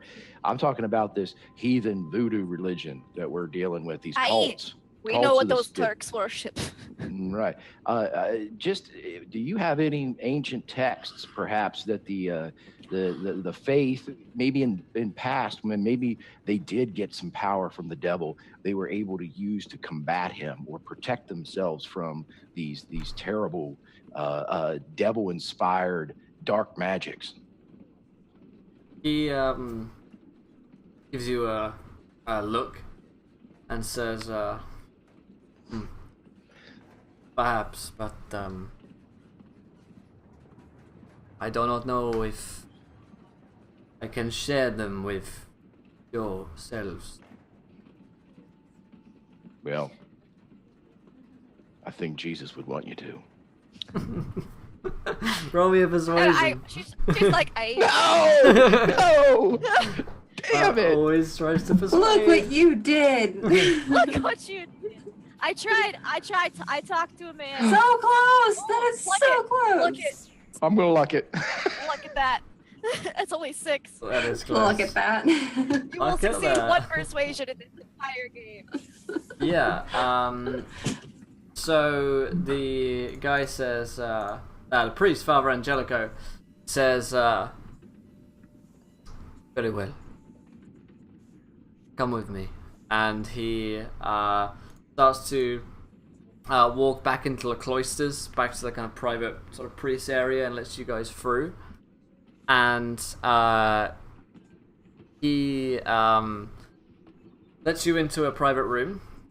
It opens up, and you see that there is an item which is covered by a cloth, which he reveals. And you see that it is a piece of the Sedefkar simulacrum, the leg piece. And he says, truth be told, I was not quite so forthcoming with you either. See, It's understood. have a piece. There's evil afoot. He nods. I have a piece here. Another was going to be sent to me. Seems that it's not reached its destination, but I am led to believe that when two are placed together, the power is greater, so I thought I might be able to destroy them, for thus far I have failed. The texts, they say that they must be taken to Constantinople, to an ancient temple there. That is the only place that they can be destroyed. I have tried my rites and rituals, but it seems like it is out of my hands. Oh my gosh, we're totally going to Constantinople. I think that's why we were sent. And Pat reaches into his pocket and he pulls out his rosary. Nice. Nancy pulls out hers because she's got it like right next to her heart. She just puts it out. And he says, Pat says, let us take this burden off you, Father. I guarantee these will be destroyed. He nods, and I think that is for the best. We would be warriors of God. Take them forth for me. Destroy the simulacrum. But indeed, peace that was going to be sent to me. Cavallero. Are these Turkish gentlemen? Are they the only party involved looking for it? For I heard that there were others. There are. And who has the head of the statue now? We don't know. I'm trying to find out. We have the bust, right? No, we have an arm. You have We an have arm. the have left an arm arm. and whatever foot this is. Yeah. Okay. I think we have the left arm. I think I wrote it down. Yeah, left. Yeah. Where did I hear about the bust? When- Oh no, that was what Thingy had, wasn't Yeah, it? That's that's what she... Miss Yeah, that's what Cavallero's her daddy's piece. package Yeah, was. it was the daddy's package. Mm. Okay, That is perfect. I'll let you guys roll It was a an bust. idea roll as he asks that one. Ideas! idea rolls. Oh, I am so great. That's like a critical success. Damn. Because my intelligence is a You have all of the ideas. 80 intelligence. So pretty smart. All right. Anyone else succeed? Evelyn and I forget something. I succeeded as well. Okay. So the two of you guys kind of piecing together who might have taken the statue. So you've got the Turks, the colorless, skinless one, who would seem to be Macria and this other large fellow. They were looking for the piece of the statue because they were torturing Harvey for it and wrote that message on the wall, "Where is the statue?" They said that was a message, so they don't have it. They must be looking for it as well. They're looking for Miss Cavallero. The only other party involved is, well, you have Fenelic, and you were told to beware of the Doctor. And you know of a certain Doctor who managed to, well, there's been some talk of Doctors and Fenelic in the past. So it's possible that with this strange, But which Doctor? yeah, paranormal activity, Doctor Who, that you can Jesus. teleport in, that perhaps this Doctor who was previously looking for pieces of the simulacrum before, or maybe there's another Doctor, or maybe there's just killed one Doctor. yeah, you killed one Doctor. But yeah. that was like Dr. LaRue, and there's still Dr. Del Place and Dr. Well, Dr. one of them was Del Place is dead. LaRue took over. Yeah. Harvey shotgunned the LaRue's shit out of him. Boom. dead, and so then there's only the Doctor. Well, his name starts with an M. True. And then there's this whole talk of Dreamlessan, and if one is dead in the real world, then not necessarily one is dead in the other place. And Fenelic seems to have some control over that as well. So it's possible that Fenelic could have re-imbibed Doctor. Not Del Place. Could also LaRue's be our body. original Doctor. It could also be the original Doctor. Or it could be a Yes. completely new party. Could be entirely different. So that's what you got to go on that who probably have it currently. So Okay. the question being, I suppose, you know that they are also taking it to Constantinople. Fenelic wants it to be in Constantinople. So most likely, all of the pieces, or that piece of the statue, is headed there anyway. So whether or not you want control of that, or whether or not you as a party want to say, well, we're also going to Constantinople, they're going on the same train as us probably. So maybe we can confront them and take the statue then, or maybe it's On the easier to train. take it now, is a question. But you also do know that Macria and his henchmen are after Miss Cavallero, who might be in danger at this point. Okay. Well, thank you so much, Father. This has been very enlightening, and we shall go forth and destroy these pieces of the simulacrum. He blesses you again. Good luck, my children. And if you can Right. protect Miss Cavallero, then I'm sure her course. father would be very appreciative, as would the church. Yeah, I'm heading straight back there. All right, I take the, and as we walk out of the church, I'm like, let's break a leg. All right, then. Yeah, one Before- point off for. Before we leave, Evan would go sit in a pew and she would say a prayer and she takes off her wedding ring and leaves it there when she leaves. Ooh. Ooh. So, yep. Harvey Wow. finds a wedding ring. Yeah. It's your lucky day, buddy. I'll lose. Use this. All right. So fantastic. All right. So you leave the wedding room there, and we're headed straight to the kind of theater. I am. Pat is. Pat, You guys can. I've got a promise with her. I gotta.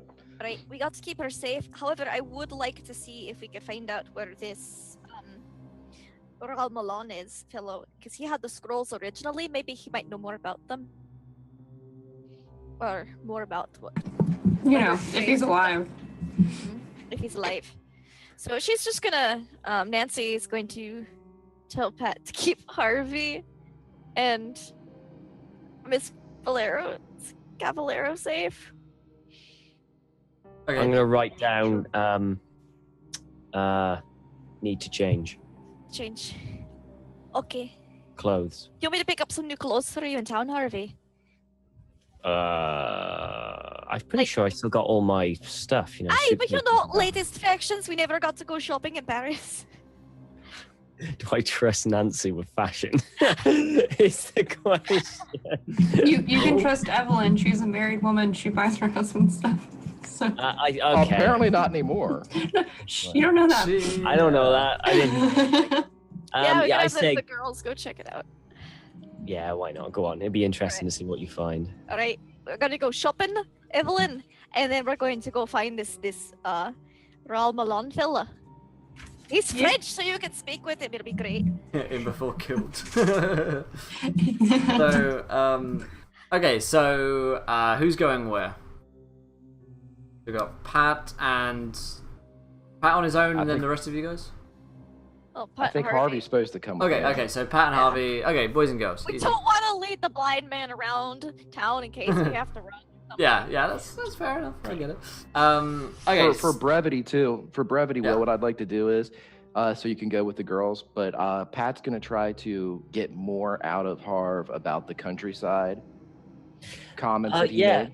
Do I remember anything distinctive about it, like a location, like landmarks or sounds, like a train, or do I remember anything like that?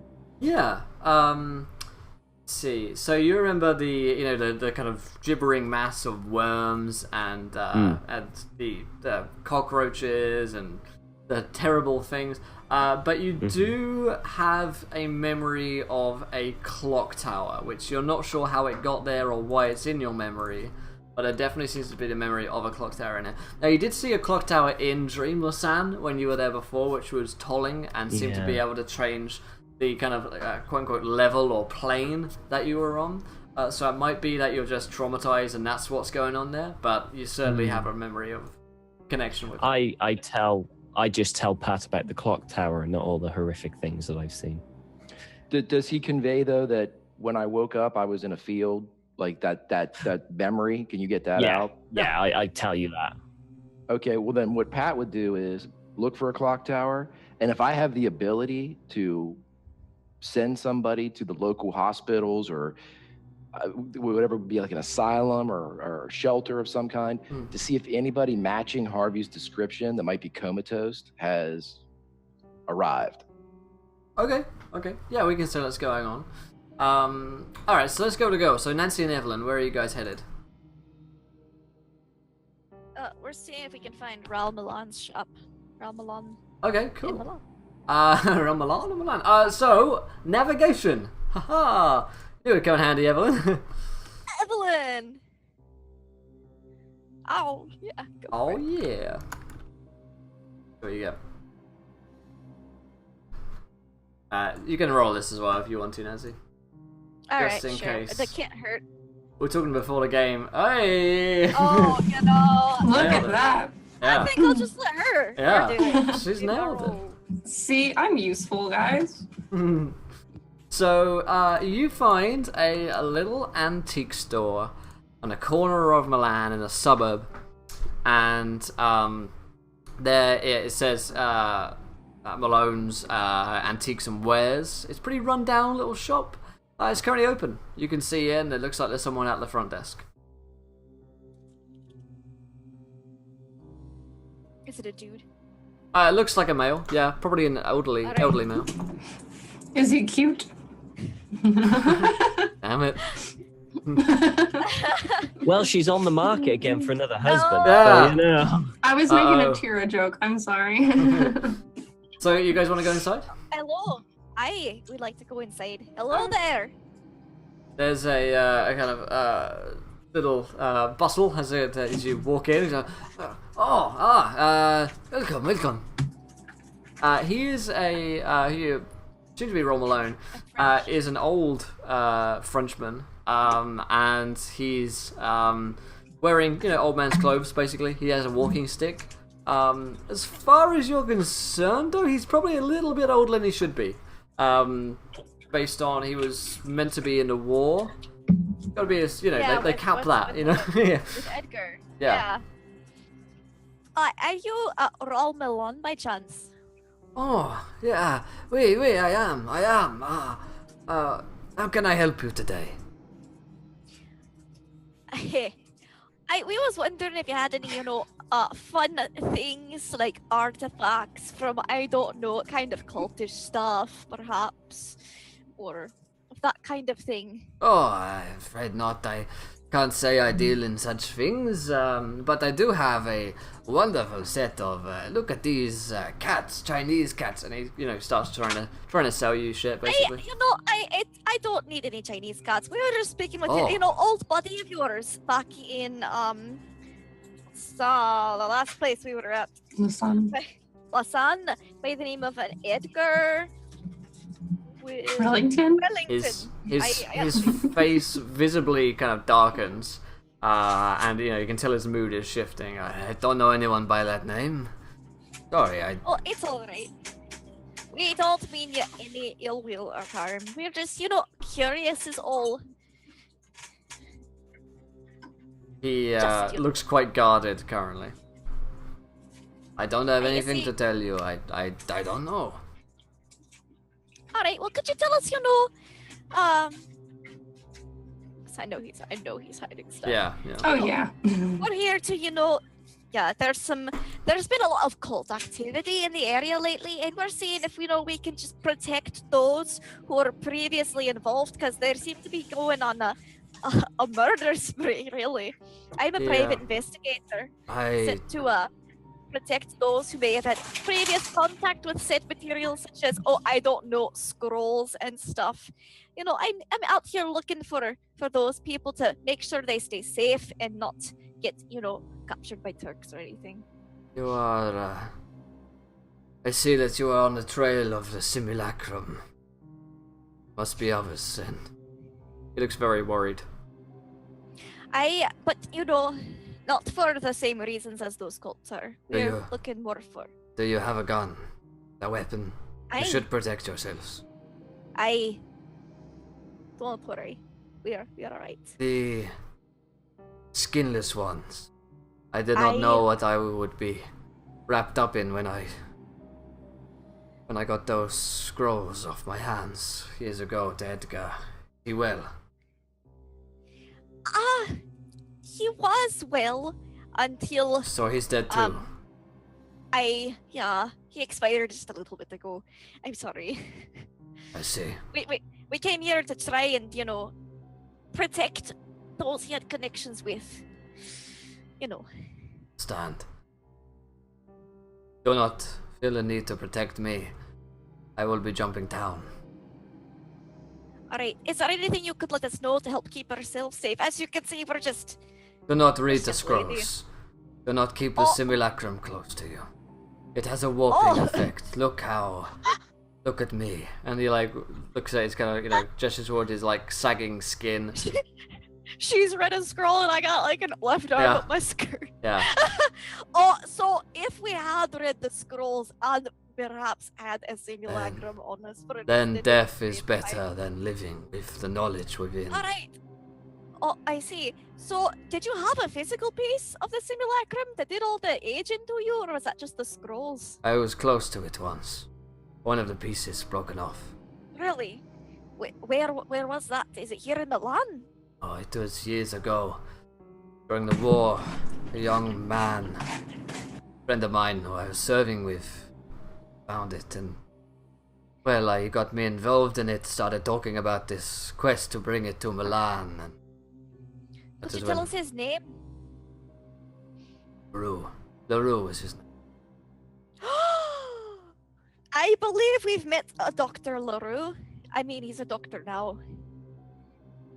Back up in, France, eh? That is where he lived. I believe he... I believe there were terrible things that he started doing. I tried to stop him, but in the end, he had formed a large cult, a network around him. Mostly of those fallen from Islam. And, he managed to convert many of them and kept talking about this Benelik, this spirit that he could hear, he could see. I knew he was doing worse and worse things, and so I tried to get out. I ran for my life. I sold them to Wellington and escaped here, hoping that I would be safe, but it seems like the past is catching up with me again. It's not great. I recommend not going to Lausanne or France or London or I recommend going away from any The of network spots. spreads across all of Europe. Okay, well, I highly recommend against those 3 places in particular. Can I suggest America? Yeah, could you get across the pond? It might be better for you over there. Wait, perhaps, although I would rather not tell you in case I torture it out of you. No, I don't. I'm just giving you recommendations because, I don't want you to die. There's been enough people dying already. Yes, this artifact is older than... Well, I believe older than Christianity, older than Islam, older than most recognized human civilization.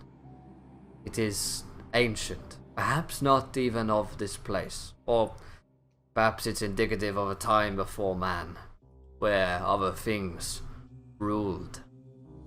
Perhaps they will again. You let LaRue work. His magics. We're trying to not let him work his magics. We're not, never mind. I probably shouldn't tell you anything else, just in case, for Agreed. your safety. Aye. So, Well, they will safe. They will be taking it to Constantinople. The legend of the scrolls has it that they can amass all of the pieces there in an ancient temple. Then, well, something or someone will be born. So, do you recommend against, not taking those things to the temple or trying to destroy them before they get to It the is temple? also the only place to destroy them. Alright, cool. That sounds great. We're on the destroying idea, not the summoning weird devil spirits thing. Well, it is said that unholy power will be wielded by the disciples who bring it. Oh, great. I just love unholy stuff. Made my day. Thank you, sir. That was sarcasm. So, Speaking of that stuff, does he have any knives? Oh, that's a good question. You don't see a knife around right now? You could ask him that. So as for defense, she's not much into firearms. She wouldn't happen to have any, knives enchanted against, perhaps people who are, the cult of the skinless ones and stuff like that. So you have read the scrolls. She read the scrolls. I did not. No! No! You know of the grafting of flesh, then. It is a protection against them. It is one protection. They wield mortal weapons, but they will be harmless against you if you are willing to go to such a place. Hey, so do you know where a fancy dagger like that could be? He goes into a desk drawer and brings forth this ancient, quite wickedly curved looking knife. And it's got runes across it, and you think in Arabic language, there's writing on it. And, oh my god, background noise. And he says, take this, do with it what you will, but I cannot know whether or not the price is worth it. Alright, thank you very much, Mr. Malone. I really hope you get out of here safely and quickly. Recommended not, again, Lausanne or anywhere in France, really, or London specifically. Avoid Turks if possible. She's just given up safety measures, look both ways before you cross the street, and don't take candy from strangers. Good luck on the path up to the simulacrum. As I mentioned, keep it somewhere safe. Do not, when you find all of the pieces, keep them safe. Do not trust. Of course, thank you very much. You have a great day. And then I pass the dagger to Haley before we leave to Evelyn. Yeah. He says one last thing. There are more than just occults and the Rue involved. There are intelligence services across Europe, as far as America, who are also interested in this power. Could you give us the name of some of them so we can hopefully avoid them? The CIA, FBI. Yeah, he You think Scotland Yard's involved? he shrugs. It's possible, perhaps even likely. A power like this, wielded by a nation, would be enough to... Well, let's just say we might not have any great wars again. They would be over too quickly. What is that jerk's name from the first episode? Oh, I know him. He, what's his? Yeah, he's like, good luck, goodbye. He closes the door. Bye. Now, we have hit 20 retweets on our viewer decision, so we're going to bring it in. So, underneath this line here in the chat, I want you guys to tell me... Fleming, Inspector Fleming. Oh, I want you guys to tell me, where is Dr. LaRue at the moment underneath that line? No. Where He's in hell. is Hell. Dr. LaRue? He's in Candyland getting his spoon He's taken away. behind you. Alright then. So, let's get a straw poll going, my friends, and we'll get there in a second. So, yeah, you guys wanna... Where do you wanna go next? Oh, really go shopping for Harvey. Okay. You grab some bits. So let's cut to the theatre with Harvey and Pat. So you guys arrive. It's the Grand Theatre is gigantic, a very kind of lavish affair. There are people who are bustling in and out of it at most hours of the day, and this point is no exception. So you can see. You can't see Miss Cavallaro, you dropped her off, but presumably she's backstage, and you need some kind of pass to get inside, to like the backstage areas, and you need a ticket to get inside at all. We have our tickets that she gave us, That's and our right. names should be at the door because they're supposedly good seats, box seats or something. Yeah. The showing isn't until tonight, however, so you won't be able to see her live until later. But that's good because you hopefully get her while she's backstage. So the gentleman let you through. But no. In fact, the gentleman says these tickets are for later. You can come back at 7 p.m. and that's the showing. I have a question for you. I'm a personal friend of Katerina Cavallaro, and I have some information for her from her daddy, and I just need you to go ask her if it is okay if I can come back, and my buddy can come back, and you can walk us back, whatever you would like to do. We are upstanding gentlemen. At least he is. He says, "Oh, but I'm afraid Miss Cavallero had to go out, or we think I haven't seen her." Where did she go? Oh, I don't know. I was simply told by one of the staff that she wasn't in her office, so presumably she's gone out. I need you to find me who told you that, and I need you to get them to tell me what they know about Miss Cavallaro. She does not have a hotel here, to my understanding. He says, "Oh, she's staying here. She'll be back, I'm sure, within the hour or so. 7 p.m. at the very least." Okay, I need to talk to who saw her last. Pat's voice has changed a bit. Yeah. I work for her dad. I am her protection while she is on the Orient Express. Well, I suppose I can... If you were around, somebody saw me drop her off here. Find that person, and then find the person that saw her. I need that now. Yeah, he goes away for a couple of minutes. Someone else takes his place, and he says, "Fine, come through. Marco Baldo. He is the gentleman who saw her last." Marco Baldo? Yep. I go through the place yelling out Marco, Yeah, he See, says, somebody keep it yells out down, Baldo please. at one point. Yeah, he's like, he shushes you. You know, there is a matinee performance right now. Can we keep it down, please? And She's not involved with the matinee performance? different show. There are several in this theater. We, in fact, have a total of 3 stages. Fun fact.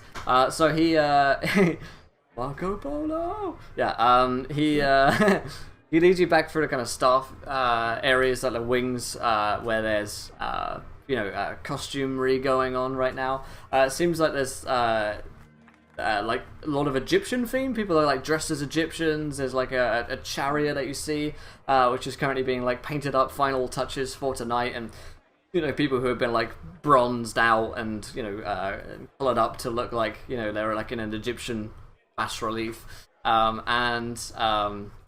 You head through. You see that you're in a kind of like VIP star lounge, basically. They're all walking like Egyptians, you see a quite fat-looking gentleman who you introduced as Marco Baldo, who appears to be running the. He's like the stage manager, and people are coming to him, and he's speaking to them in Italian, and seems to be quite sweaty. He's in a full-piece suit, and quickly switches to English when the porter arrives. And he kind of, what is it? You told me about security. Where is she, by the way? That's my question. Where did you see her last? By the way, I have Harv's hand on my shoulder, and I'm kind of reaching back to guide him as we go through. I'm not just going to, leave him to his own devices here. Okay. I say you were the last one, Marco, to see her last. So she was in her room. I checked in on her to make sure that she was fine for tonight, and she said she was looking forward to it. Take me to her room. You're walking with me to her room. He wipes some sweat off his brow. They've only got a minute. We've got another one. Performance happening soon. Don't worry. They know what to do. He lets you through his little star on the door. Says Miss Cavallero, and you step into her room. There are no bodies hanging from the ceiling. Luckily enough, she does not appear to be there. There is a desk and a large mirror where she can look in the mirror to do her makeup and whatnot. And there's a dresser. There's even a little bed as well, so it looks like she has been staying here or is going to stay here. And there are her baggage suitcases left unopened on the bed. It looks like she just dived in here and then, not really settled in. Okay, there's no signs of a struggle or anything like that? It doesn't seem that way. If she left, either nothing was, disturbed during that, or she just left on her own accord. So he says, Marco says, see, she's probably been back soon. You know what these stars are like. Probably got a routine and whatnot. She's always doing stuff like that. You don't have... Marco, no, you have a star. There's a star on her door. That would indicate that she's a very important person because she's got a fucking star on her door, right? Yes, but Mrs. Cavallero is a very independent young lady. Don't you have somebody that should be around here seeing if Miss Cavallero needs anything or needs direction somewhere since this is her first visit? Don't you have anyone assigned to her? Well, no. Paolo should, he checks in on people, but he's not a, Well, I would like to see security. Paolo. Well, I don't give a shit what he is. I'd like to see him. Alright. So, the group of you, 2 of you head out. So are Evelyn and Nancy headed back to the theater to meet up with these guys? Yeah, after picking up some new fancy digs for the performance tonight that we gotta be at. Okay. Super fancy. Yeah. Okay, so, figuring for some fan noise from you, by the way, Haley. So the 2 of you can meet back up. We'll say as you are headed with Marco Baldo back to meet this Paolo figure. You guys can meet up. You've gone through the set, managed to get your way through somehow, show your tickets, and wait security, blah blah blah. And as you guys meet back up with Pat, Mark goes, "Oh, another two. Fine, come on, we'll go find Paolo. We'll find out where she is." I went shopping for her. Get her the list of I things doubt she needed. needs any of them. Well, rude. Miss Cavallero has her own wardrobe, personally provided by the Milan Theatre. She needed new stockings. She got a run, and I look Yeah. at the guy. He physically brushes you aside, and he's clearly stressed and in a rush. He's always pouring at his brow, and you come down to a narrow corridor. And he says, "Paolo's down the end there," and he's trying to go do some other stuff. You find him last one on the right. I want to see if he knows more than he's letting on about where she is. Yeah, I'm leading him down there. I said, you're gonna walk us all the way down here. Oh, he huffs. You You can roll need me the a, exercise, Marco. you can roll me a psychology. Okay. Poor guy. He's just trying to do his job. He seems entirely uninterested in the matter, and seems to be more bothered about Alright. more bothered about getting to his matinee performance. So he'll come with you as you're headed down this corridor. It's about 100 feet.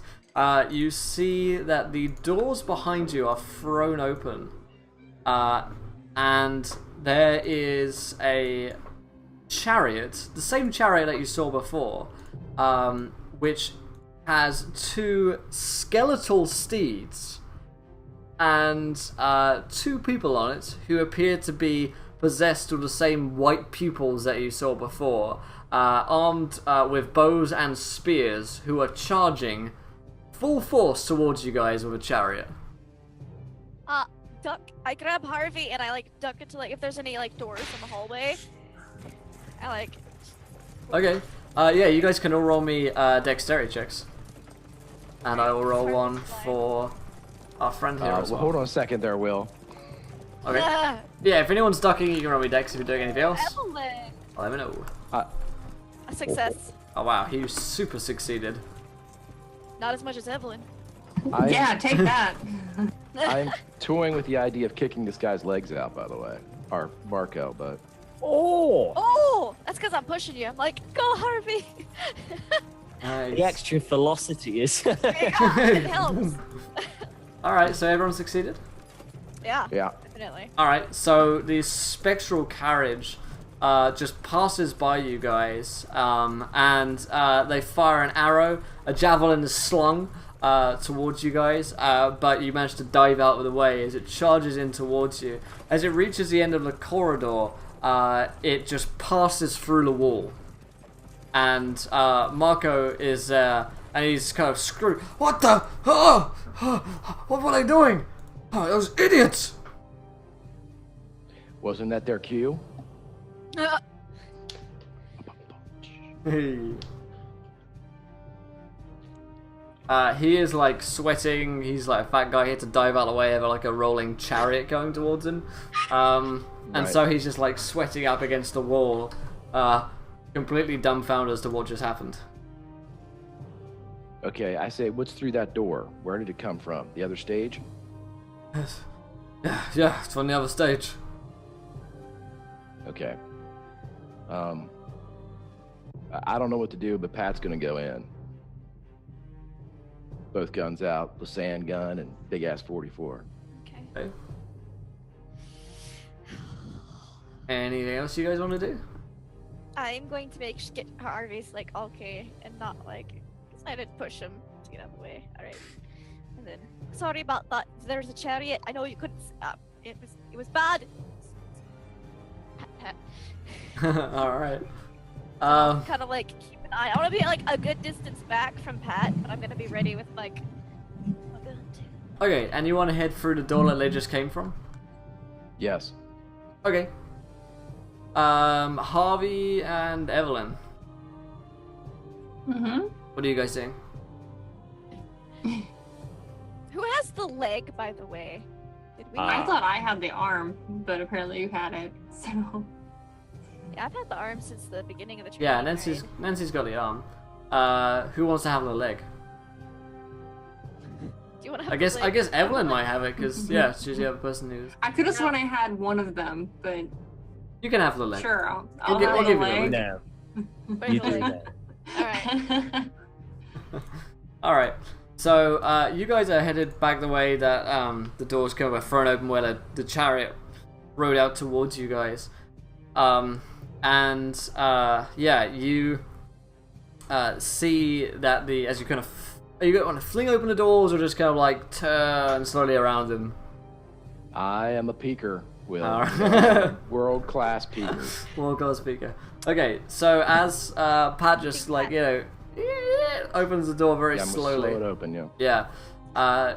You see that there are people who seem to be quite worried that there's that the chariot just kind of rode off, and there's some shouting from the cast members and some general kind of distress pandemonium, but nothing immediately sets off the "oh god, I'm about to get eaten" button or alarm bell. Look up.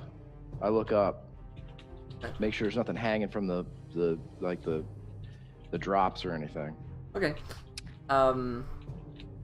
It's Dr. Lulu. It's not. No. There isn't actually anything above you. There is like the sort of auditorium. It's like a stage area, so you can look up there. But they don't have. Nothing's immediately trying to eat you from up there. So this is the active matinee performance. I thought it was an empty stage. I thought it was like They're like other stages. so they're getting ready. People are going to begin filtering in. Presumably, they're going to clear the stage for the actual performance. So you're not like it's like an empty auditorium currently. Okay, well I'll put my guns away because if there's, regular people about, I'm not going to add to this crazy. Yeah. Yeah, you hear someone go, we need to it get just up." went, it just flew away. I don't know what got a hold of them. Are there any other people working there? Like Yeah. From Marco's group? I just say Katerina Cavallaro to all of them. Okay, a couple of them don't really comprehend. Some of them, recognize the name.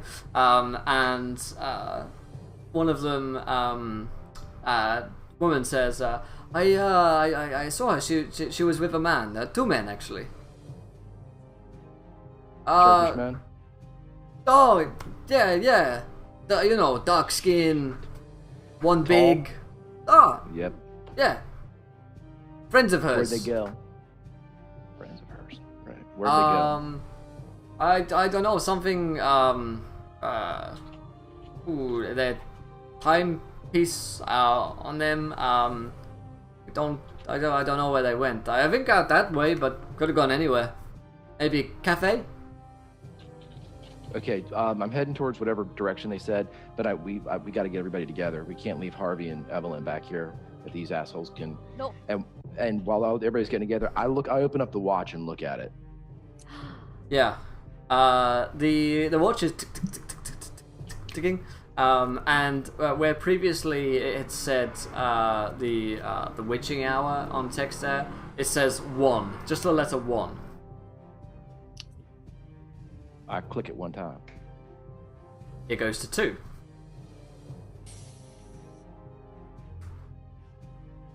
I click it again.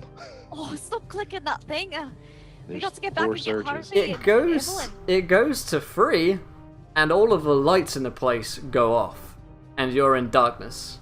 Just whoom, everything goes off. Now Damn it, we see Pat. like Harvey does. Yeah. Yeah. And there's like like people in the stage are screaming, like clearly the lights have just like burst, or the bulbs are all gone, the power's gone off or whatever. I strike a match that I used to one of the matches I used to light my pipe. So, Yeah, okay, you can I got my see like lighter. a little bit around you currently. People are just Yeah. kind of like screaming in pandemonium. Alright, and then I light my pipe and use what's left of the match to go find Harvey. I'm like, Yeah, come on, Pat. I double back to the rest of them. Yep. Come on.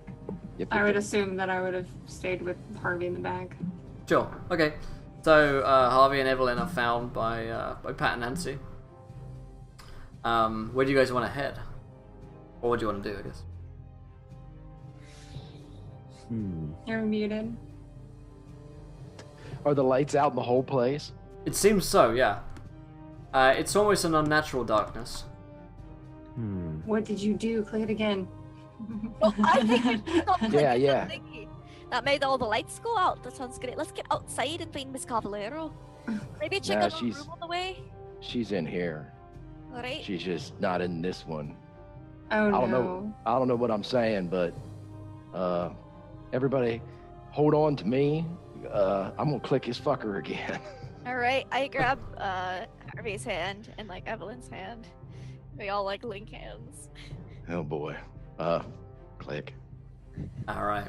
As the clock goes to 4, you see the darkness around you. All that you can see from the match. The world seems to distort in color once again to a terrible, deep purple, and you feel Purple. something around you on your toes, and you realize, around your feet and up your leg, and you realize it is maggots and cockroaches. And Harvey, you can feel this, and you just know. You can't see it, but Harvey just knows. And everybody can roll me a sanity check at this point, as the walls become alive with this horrible. Oh no! I failed. Why is it doing that? No, make sure you, Evelyn, make sure you use the gray one. That's like No, it did it gray that time. Or no, I did gray the first time, and it was yeah, it's still gotta like look like it's like 100. Like it's I think not your sanity adding up my value numbers is correctly. just the sanity value is just wrong. I think. No, Yeah. it's right. Like No, on no, the- no, no, no. No, it's wrong. On your This is sheet. No, this- on this- my stuff, it's No, no, no. On the sheet, I've corrected it now. Let's try that Oh. again. Because you had it at Roll 1, the it 20. should have been 53. Well, she Yeah, succeeded. that saved it. So, Okay. that should work now. So everyone Oh, my saves. No, I No, failed. unless you use your crit success, Harvey. Oh, It I is your could, crit didn't I? success. Yeah, go on. I may as well. I got it. I may as well use my crit Yeah. success. Oh, I've yeah. got it. May as well use it. All Forgot right. about that. So Yeah. everyone. No, I failed though. Yeah. I failed. So Nancy fails. I would have not. Yeah, if I hadn't lost so much sanity already, I would have succeeded. She loses 5 sanity as she sees this. Oh no! Jeez. Literally, the walls are alive currently, and the floor is alive as well. They don't appear to be eating you, like actually physically harming you, but it is terrifying that you've entered into some other kind of world or place, or this has suddenly just burst forth. The colours, like I say, are a kind of deep purple, and you can see that you're in the same building. You're still in the same building space. But clearly this is not the exact same place that you were in before. And you're in that kind of long corridor again, so you could go back to the main kind of stage area if you wanted. I can click us, or we can. I know. Even Pat's going. I don't know. Cavallero or go? I'm literally shaking them to get the hell out, like Alright, alright. shaking. All right. Yeah. Okay. You don't have to roll persuasion check with that. Everybody, grab hold and let me see. I don't think it's going to Oh, we work. never move or else. Click Okay. it again. We're just gonna be like, everyone's dead. Yeah, you click it again, but it doesn't go down properly. Nothing's happening. You're like click, click, click, click, click, click, click, click, click, and it's not. Yeah. I wind it. Yeah, 'cause Okay. we're watching. Yeah, you. Wind it up. Yeah, you wind this thing up. It doesn't seem to be working. Like the cogs and the gears are stuck, and you're panicking at this point because you're stuck in 4. Harvey Get us writes the hell down. out of here. Harvey Symbol. scribbles down symbol. Yeah. Yeah. We need You to make you the symbol. hear a feminine scream coming from the stage area. Ah! Alright, That's my let's trigger. go! That's my trigger. Trigger warning. Sorry, guys. Pat's not going to stop now. Yeah, we've had terrible maggots and cockroaches, but a girl screaming. Trigger. I like it. Harvey, hold me! That maggot shit, then, Yeah. Okay, I'm double gunning it here. If we get a surprise on these assholes, I'd like to take it. Okay. So yeah, you you've burst back into the stage room, and you see that across the stage there appear to be chess pieces made out of these maggoty flesh. It's like a chessboard has been kind of laid out across the stage area, and these kind of giant festering maggots are there. You see a gentleman wearing a suit, and you can see him because there's a light coming from outside, and it's casting upon him. You can see that he's Turkish, and he's wearing this kind of full-piece suit, and he's turning away as you guys are walking in, and he's heading out of the door. Now, also by the kind of strange festering chess pieces, you see that there is Miss Cavallero. She is hanging from the ceiling by some kind of like stage contraption, you know, where they have like the lights overhead. She's hanging from that upside down, and a very large Turkish gentleman is lowering her down slowly towards the chess pieces, and you can see that they have like festering mouths, and they look like they are trying to eat her, and he's slowly lowering her down. He looks up in surprise as you guys burst in. What's up, Shorty? He like stops his lowering. He says, "Stay right there, all right. I lower her. No saving her then." You're gonna lower her anyway. I pull out the 44 and point it right at him. Yeah, he doesn't Who's flinch. gonna save you, big guy? He doesn't flinch, but he looks back to the door where he was looking for the Turkish gentleman in the suit. But that door is closing as who you suspect to be Mehmet Makriat leaves. Can I see Mehmet and shoot him? Yeah, it's gonna be a very hard shot from where you are and the lighting. I'm gonna fail, cause I'm not good with firearms anyway. But why not? Alright. Nancy's gonna do an impulse thing. Yep, that's a fail. Alright, he's gonna lower her. And so you gotta bang, fire off. Go ahead. She was shooting the Makriat, right? Yeah. Yeah. Okay. And he's gonna like, I mean, he's not gonna like lower completely, but he's gonna like you know, tease, and he says, "Stop!" I say, "Where's your watch, big guy? Time's a ticking." You think I just left that there? Wow. I guess you were waiting for an idiot to find it, huh? Something like that, yes. Okay. Well, I got my gun out, and I'm gonna take a shot at one of the chess pieces. Okay. With the 44. All right. You can roll me firearms. One of the ones like directly under her, if I can. Okay. Oh yeah. Nice. Nice. So you kind of fire off a bullet from your pistol, and it smashes into one of these festering chess pieces, one of the rooks, and you see part of it splatter away, but it seems to reform itself. The maggots are alive, the cockroaches seem to be alive, and where the hole formed, they begin to like plug it up with more of the festering ground.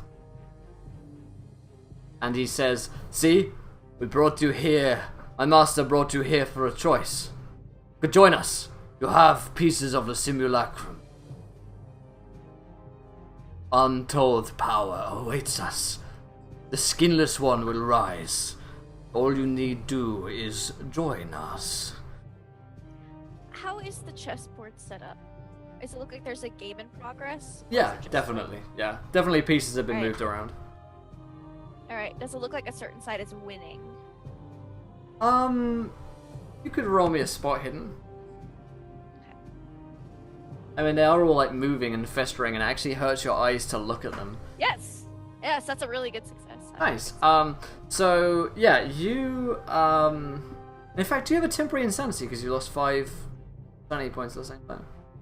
Okay, let's see. Your temporary insanity. You're really hungry, Nancy. You realize that it's been a long time since you've eaten, and there's a lot of food around right now. On the floor, on the walls, maggots and cockroaches. Great protein for you. God. your temporary insanity is that you're going to be really hungry and going to try and eat some of these cockroaches here and the maggots. And you do see that it appears like the board is locked in a stasis. And it really requires, like a move to be made by one side or like a mistake to be made. Seems like the opponent is like perfectly matched against one another. Okay. Can I infer that if one side is our group and the other side is the Mehmet's group? Thanks, Doc. Yeah. You could take a look into that, I guess. So we'll roll on your. We'll keep on your 25. So Okay. it doesn't. In fact, I'll let you roll an idea roll on this one. Idea roll. Okay. And I'll actually allow Pat to roll this one as well. An idea? Yeah, an idea roll. Yes, I'm super smart. I got 80 intelligence. There we go. I got it too. Nice. Yeah. So, Pat. Now, this is assuming that Pat has divulged this to Nancy, but Pat, whilst in Dreamless Sand, saw a Turkish gentleman, two Turkish gentlemen, playing chess. Shit. With one another. So it seems like it's not you versus them, but him versus another Turkish gentleman. Now, the other Turkish gentleman looked identical to Mehmet. They were two identical Turkish men. So perhaps it's Makria against Makria. You know that 3 of them died the same time in London, the same night. So he has the ability to create clones of himself, perhaps, or maybe there are 3 of them, or 3 of him, for instance. So it's most likely the game is being played against one another or himself. Which doesn't make sense, but also at the same time makes sense. Yeah. It's good versus evil. It's him conflict against what he should do. No.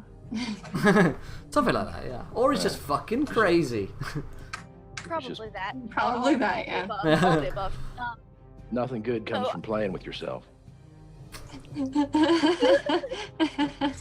Just been a We're all church after children. all. So, alright. Well, I don't get the feeling that if we finish the chess game, we could win something. Okay. Alright. It's a game that we can't affect. We're just players in it as well. We're the pawns. Do I see anything to, like, cook all this delicious food? Oh no, you want I it know it's raw. protein. Oh, I want it raw? Okay, I can't burn the bugs underneath here then. Cool. Alright. Maybe I'll just eat them. Yeah. In fact, currently Nancy's perfect dream would be like to be hanging and to be eating with these worms at the same time, probably. Like, cause I'm like right next to Harvey because I was Yeah. freaked out initially. I like look over and if there's like a bug like on a Oh, face, yeah. just like I lick it off and eat it. Yeah, it just like crunches in your mouth. You know, that chewy kind of membraney goop spills out into your mouth Right and next to Harvey's tastes ear. delicious. Harvey is quite glad to be blind at this moment. Yeah. Oh, but maybe it's worse because you hear it in such clarity. I'm just like going, what the hell is she doing? Oh my Where God. did she get some skips? Oh god. Where'd Do she we know get what some prawns from? I mean, Oh, these Right. aren't prawns, Harvey. They're cockroaches. What do we know what the leg does, Will? The leg of the statue, sorry. Yeah. You don't know its exact effects, but in terms of mechanics, you do get a plus 5% to all checks if you have a piece of the simulacrum on you, and that does stack per piece. Wig around the arm and the leg. It's actually like it doesn't have to be like on you, but you need to be in its presence, basically, at 5 feet. So all of us currently have like a plus 10 then. Yeah, kind of like a little radius around you guys. Okay. Wish I had known that. All right. Yeah. Sanity checks it doesn't affect. Oh shit, guys. I don't know, man. We need to make that symbol to get out of here. Yeah, she's Hey. being. You She's. think you can catch the lowered lady if like we shoot at the guy? There's like a lot of mouths going towards it right now. If she drops, she's going in them. The chess pieces aren't tiny either. Like the chess pieces are about like half your height probably. So I don't think I can eat a whole one. I mean, you know, you could try like a Sunday roast or something. You want to eat something? I'll eat you. Christmas dinner. Okay, Will, here. Will, you tell me what I got to do this. Okay. I'm within like 5-10 feet of this cat, right? Because when we came out, he was right back, Sure. lowering her down, right? I want to run up. I want to grab the rope, and I want to shoot this cat in the face. All right. What do I got to roll? All right. Everything. Yeah, it's pretty gonna Like be you wanted to shoot the cat to save cat. a multitude of checks here. So, first of all, to shoot the guy is say firearms. We can roll that first. Okay. If that's the first thing you wanted to do. Yeah, I'll do firearms. Okay. Well, don't you want to grab the rope first? Yeah. Well, if you that's what Will wants me to do firearms first, right? Oh, if you want to grab the rope first, sorry, you can roll me a dex check first of all. Because I think it'd be better to grab then shoot, or just shoot and then. Wait! Down she You goes. have a crit success. You do have I a know crit I do. success. I know I do. I'm just deciding when to use it. So I want to use the crit success on the dex that I All just right. To grab the rope. fudged. Grab the rope, yeah. So you grab the rope using a nat 20, and yeah, you just kind of like grasp out of his hands and he kind of shouts out in anger as you get it. Now the firearms for the shooting. There we go. That's extreme success. Yes. I just nuked that prick. Sweet. Roll some damage on that. Okay, first off, I want to thank Winslow for my critical success. Oh yeah. Okay, blah blah. That was a 44. 5. Ooh. Ooh, And nice. I got 2 shots too, so Yep. if I'm going to unload into this prick, and he's He within is- 10 feet, I could fan it into him. Yep. So I'm going for 2 more. All right, he is not dead yet. Boom. Oh. 9 more. All right. Wow. Ouch. 4 more. Jesus. 9. 18 points of damage total.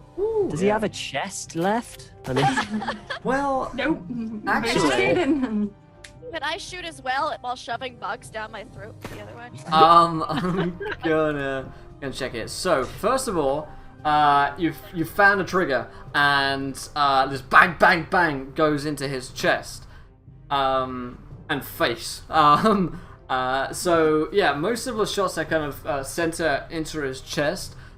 You see he's pushed back by the force of them, but he doesn't fall back dead like you'd be hoping. And as the bullets kind of like rip apart his shirt, you see that his skin has been grafted over by the That's what I same thought. spell that Evelyn uses, and it's like Kevlar like armor basically on him, bullet soaking armor, and it's just like the bullets are sunk in there, they're painful and they're like burning, smoking away on him, but he's not dead. They're in his skin. They're in his skin though, right? They are in his skin. Yeah, you're right. Damn. Those Oh three well, Lysander- yeah. Let's see. They're in his flesh grafted skin, so that would probably work. Let's see. He just passes asleep. He's totally done. So I'll make him roll something here. I'll make him roll a con. We have con in this game, right? Yeah.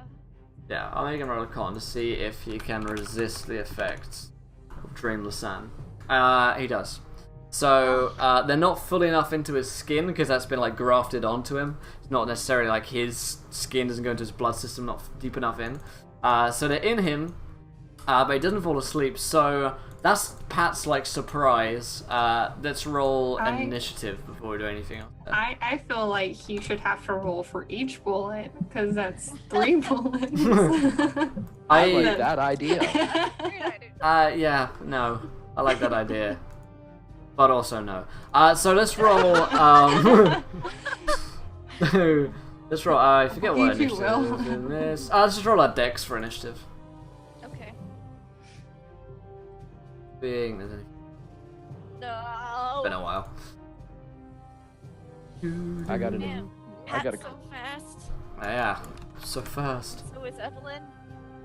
So Pat, Evelyn. Let's roll I'm for too busy trying to eat bugs, man. Great. rolled a city 6. Harvey, what do you got, buddy? oh. He's like, I'm blind. I don't fight. Oh. No, I don't. I'll not fight him. You might be You can, involved still. yeah, you might get shot. So we might Oh, need lovely. you. We might need you in the initiative order here. Okay, so what do you want me to roll? Dex. Dex. Dex. I pass. Nice. Right, So Pat had his like surprise round. So in terms of initiative order, Pat is going first, and Evelyn, Harvey. In fact, Harvey goes before Evelyn. So Pat, Harvey, Evelyn, this guy, the henchman, the Turk, and then Nancy. The Turk. So Pat, my friend, you've got hold of it. You've got like one hand on the like the rope to keep her up there. Right. I'm Mary Poppins, y'all. Yeah. I want to, because I'm pretty close to him, right? Yeah. Like we're right up on this big sumbitch, right? Yeah. You're Take him like down. you can smell his breath. Okay. I would like to try to wrap the rope around his neck and counterlever it with my weight and see if I can pull this prick into the air. Can I do that? Is that Yeah, something that can be done in sure, Call of yeah. Cthulhu? Let's do a strength, and I'll contest it with his strength. Okay, and if not, I'm going to shoot him. That is Ooh, he rolled well. Oh. yeah, he certainly did, didn't he? Good roll, better though. Oh. Not quite. Okay. So yeah, he Well- just like punches you away as he's got his own gun, like drawn towards you. Okay, so he's got a gun out. Yeah, he's got a pistol in your face. Turk has got a Okay, gun. what I want to do then is with I get movement too, right? Yeah, So yeah. I'm going to jump and swing as far as I can using Katarina as a cantilever. I need to get away from this cat. So I'm going to jump and swing across the stage. I should get about 25, 30 feet of that shit if she was all the way up. Yeah, she was pretty high up. So true Pirates of Sorry. the Caribbean style. Yeah. So Pat's gonna go up, and I guess if you're counterweighting, she might go down. I don't know how science works. Well, I'm heavier than her, I'm assuming. Yeah. It would pull her up further. Pull her if up, I he's guess. Yeah. swinging. She's little, you're big. So you jump onto it. She goes, "Ah! Oh Lord!" As you're, Mr. Patterson, please. As she's lifted up into the sky, and you kind of like swing around the stage. Okay, fantastic. Let's go to. And I'm using that as my Okay. dive for cover, actually. Okay, yeah. Because I don't want this asshole shooting at me. Okay, yeah, we've been there before. Harvey. Yes, we have. Harvey, it's your turn, my friend. Apparently, there's guns shooting right now. Okay, so I'm going to channel my inner monk and go, Thanks, Doggo. and go at no. I'm essentially going to duck to the ground and crawl to the nearest wall. Okay, cool. The walls are alive with flesh. But yeah, you can definitely do that. The floor that you're walking on, or crawling on, is like festering with worms and maggots that are getting underneath your Oh, in nails. that case, I wouldn't do that then. I run to the gun. I mean, you can do that. I mean, it's got I no just sit like this. it's got no like physical effect on you, but it definitely feels Yeah, gross. but Gross. it feels gross, and it would bring back bad memories for him, and it's something he'd really... Mind you, it is a gunshot. Now, he'll just hit the deck. It might be the first bad instinct, memory. to be fair. There's Yeah, a gunshot going off. Yeah. He's, it's fair enough. Yeah, he's First just gonna instinct hit the is deck and take cover. gun, get down. Probably is like Yeah. his instinct is to get down. Okay, cool. So let's go to Evelyn. So how far away from that man am I? You're about 5 to 10 feet away. He has a gun drawn and he's pointing at the group of you. Is he pointing it at Pat or is he pointing at the rest of us? 'Cause I feel Pat's we're like in flown off. opposite. Yeah, Pat's flown off. He's pointing it at the group of you three. And Harvey's in cover, so Evelyn and Nancy really. Because I was gonna run at him with a knife if he was looking at Pat, but if he's looking at us, I don't want to do that. When you're in danger, it's not sensible. I mean, he's got a gun. You that's what I was thinking. What you got just the said. drop on him. Ah. It's the My only thing that can hurt him. 5'2" against his 8 feet. It's the only thing that can hurt him. Yeah, I want to go run up and shove my knife into him. Oh God, I want this to work so bad. All right, you I can roll know. me a fighting brawl, right? If she stabs him, can we use his eyes for Harvey? You got a plus 10 on this one, the simulacrum. Oh. So 35. So you rush up to him, but he grabs the knife, and you're like wrestling with him right now. So you're wrestling for control of the knife. So he's got a gun in one hand, holding your knife in the other. You know, you're little. He's probably quite used to guys running at him with knives, and you're tussling with him right now for control of the gun. Hail. Hey, and Winslow donates £4. Let's give everybody advantage. Love you, Pat. Less than 3. Thank you, Winslow. So everybody gets 1 advantage to use. I recommend using them You want to swiftly. use the that, shit. Evelyn? Yeah, you want Can I to use that now? Yeah, you can use that now. Yeah. Oh, Winslow. Stab him. Coming Stab through. him. So I can stab him again. Yep, stab him again. Okay. Okay. Oh, with the plus I'm 10. With a plus 10. No, with a plus 10 you got it. Oh, okay. No, okay. That's good. Yay! So you can roll a d6 of damage for this knife. Do it. Oh, yes! Damn! Thank you so much. Absolutely Thank you, Winslow. shanked. Yeah. Nice. So how do you kill this man as you cut through his flesh? I am carving that eye out. Oh shit! No, I don't think I have to do it a certain way in order for it to work for Yeah. him to be able to use it. I think so. I don't actually want to do that. But no, Yeah. I'm tearing that flesh up. Nice, That's yeah, the coolest thing that's ever happened in this game. yeah. Getting Fucking sick. stabbed. Coolest thing. So All of the aggression from that stupid husband that I have is Yeah. coming out on this man. yeah, A wedding ring gone and the knife is coming out. you carve through his grafted flesh like a hot knife through butter, and where previously the bullets had sunk in, you carve into his chest cavity and rip the knife down the center as you see his innards spilling out and his guts pouring out from him as he dies there speechless that such a little woman has felled him, and he falls over into the maggots who begin to consume his flesh. No. Yeah, you're gonna have to get them off if you want his body. They are attracted by the Isn't by it the my blood. turn now? It is, yeah, it is Nancy's I'm gonna turn. like run up She's and gonna like eat try 'em. to get the body off, eat all the bugs off as I drag it back to her. Eat the bugs Loot the off. corpse! Loot the corpse! Yeah. I eat the bugs off of the corpse as I try to like lift it out. I'm just like, oh no. Okay, you're gonna need like some help to like carry the body. I But figure, they've yeah. already eaten some of it, so it's lighter. yeah, the worms recognize you to be a natural predator of theirs, and quickly as you begin to just like chomp through them, there's just like a mess of bloody stumps pouring from your mouth as you just you like bite into them and you're like crunching a worm in half, and you just got this munching in your mouth right now, and it's like clogging up your throat as you're eating them, but you just can't stop. I'm like, don't worry, Harvey, we've got some flesh for you. Just stuffing it in your mouth like you haven't eaten in years. And the group of you can pull away the body of the Turk and get it out. Hey, now. As you search the body, he has another timepiece on him in his pocket.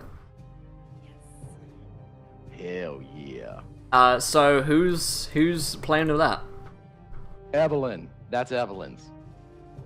Everything What? he's got on him is Evelyn's. The timepiece, any shit that he's His carrying. underwear. All right. His kids, his house, boxes. the mortgage. The mortgage. His deed is just like.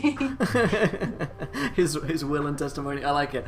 Evelyn, you pop out the stopwatch, and it reads on it, "See you soon," and it's got a ticker.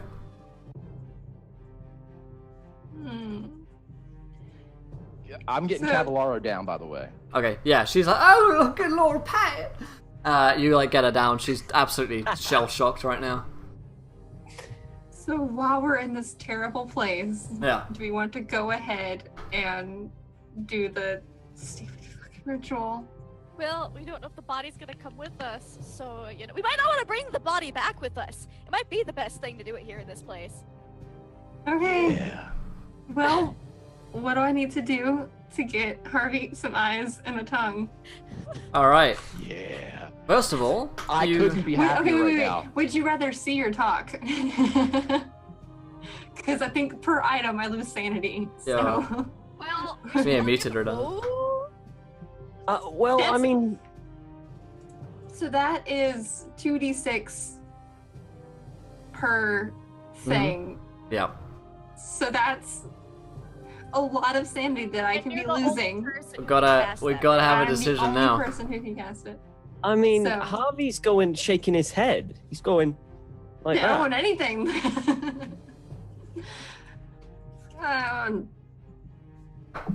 Gotta have a decision. Eyes, Guys, help. eyes, Yeah. tongue. Which will it be? Or we could start off next week with this decision. Mm-mm. Mm-mm. Now. It is. All right. It is 3 o'clock. We could. Okay, I'll give you this devil's bargain. We do it now. It's 2d6. We do it next session. It's 46. Oh, okay. Well, yeah. Why are you so mean to me? Harvey's just shaking his head and going like that and scribbling down no. But Harvey, you're not much. I mean, you need at least something. Eyes or a tongue. All right, Evelyn. What's it gonna be? Shaking his head. This is the end of the Evelyn episode. No, no. I changed my mind. I don't want to be on Call of Duty anymore. It's now or never. If it hits 2 minutes okay. past, we got 30 seconds. Okay, we're gonna take his tongue. Take his tongue. We're gonna All get- right, we're gonna get the fantastic. tongue. So Evelyn carves the ritual knife down into the tongue of the Turkishman, and you can roll me I would have 2d6. to do both eyes. I would have to Each do eye is one. right. Mm-hmm. Right, no, so but- yeah, I would have yeah. to do it twice for each, or once for each eye. So. So roll me 2d6 real quick. Roll low. Roll really low. 7. That's not bad. Okay, That's so not bad. Evelyn dives down into the depths of insanity the same way that she dives down into the mouth of the Turk as she rips out his tongue, cutting it, sawing away flesh, and beginning to turn towards Harvey to apply it to his own mouth. And that is where we're going to be wrapping up tonight's episode of Call of Cthulhu Horror on the Orient Express, my friends. Oh yes. Oh yes. That was fun. By the way, that's a temporary insanity. Yeah, I noticed that. So, my friends, that's what we're going to be wrapping up today's game. If you enjoyed it, please do let us know in chat, my friends. Thank you guys for all the donations, for the follows. If you enjoyed today's show, hit that follow button and join us. We're going to be back in a couple of minutes' time, sticking on the show for our next game, which is D&D 5e Tyrants for All, and we're starting a rebellion in that game, so stick around for that one. But let's quickly whip around the cast and crew. Did we enjoy ourselves? Where can we find you guys online?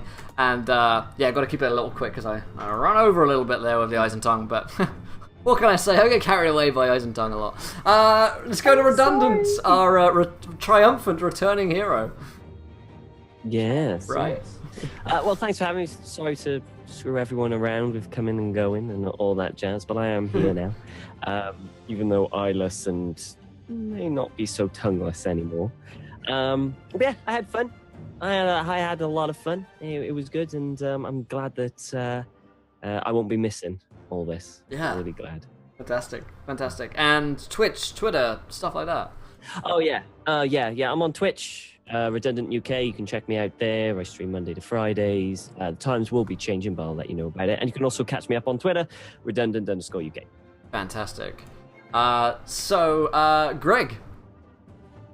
Okay, real quick, had a fantastic time. This is my favorite Evelyn episode. It was dope as hell. It was the best. Winslow, you rock, man. Grimjack21502, Twitch and Twitter.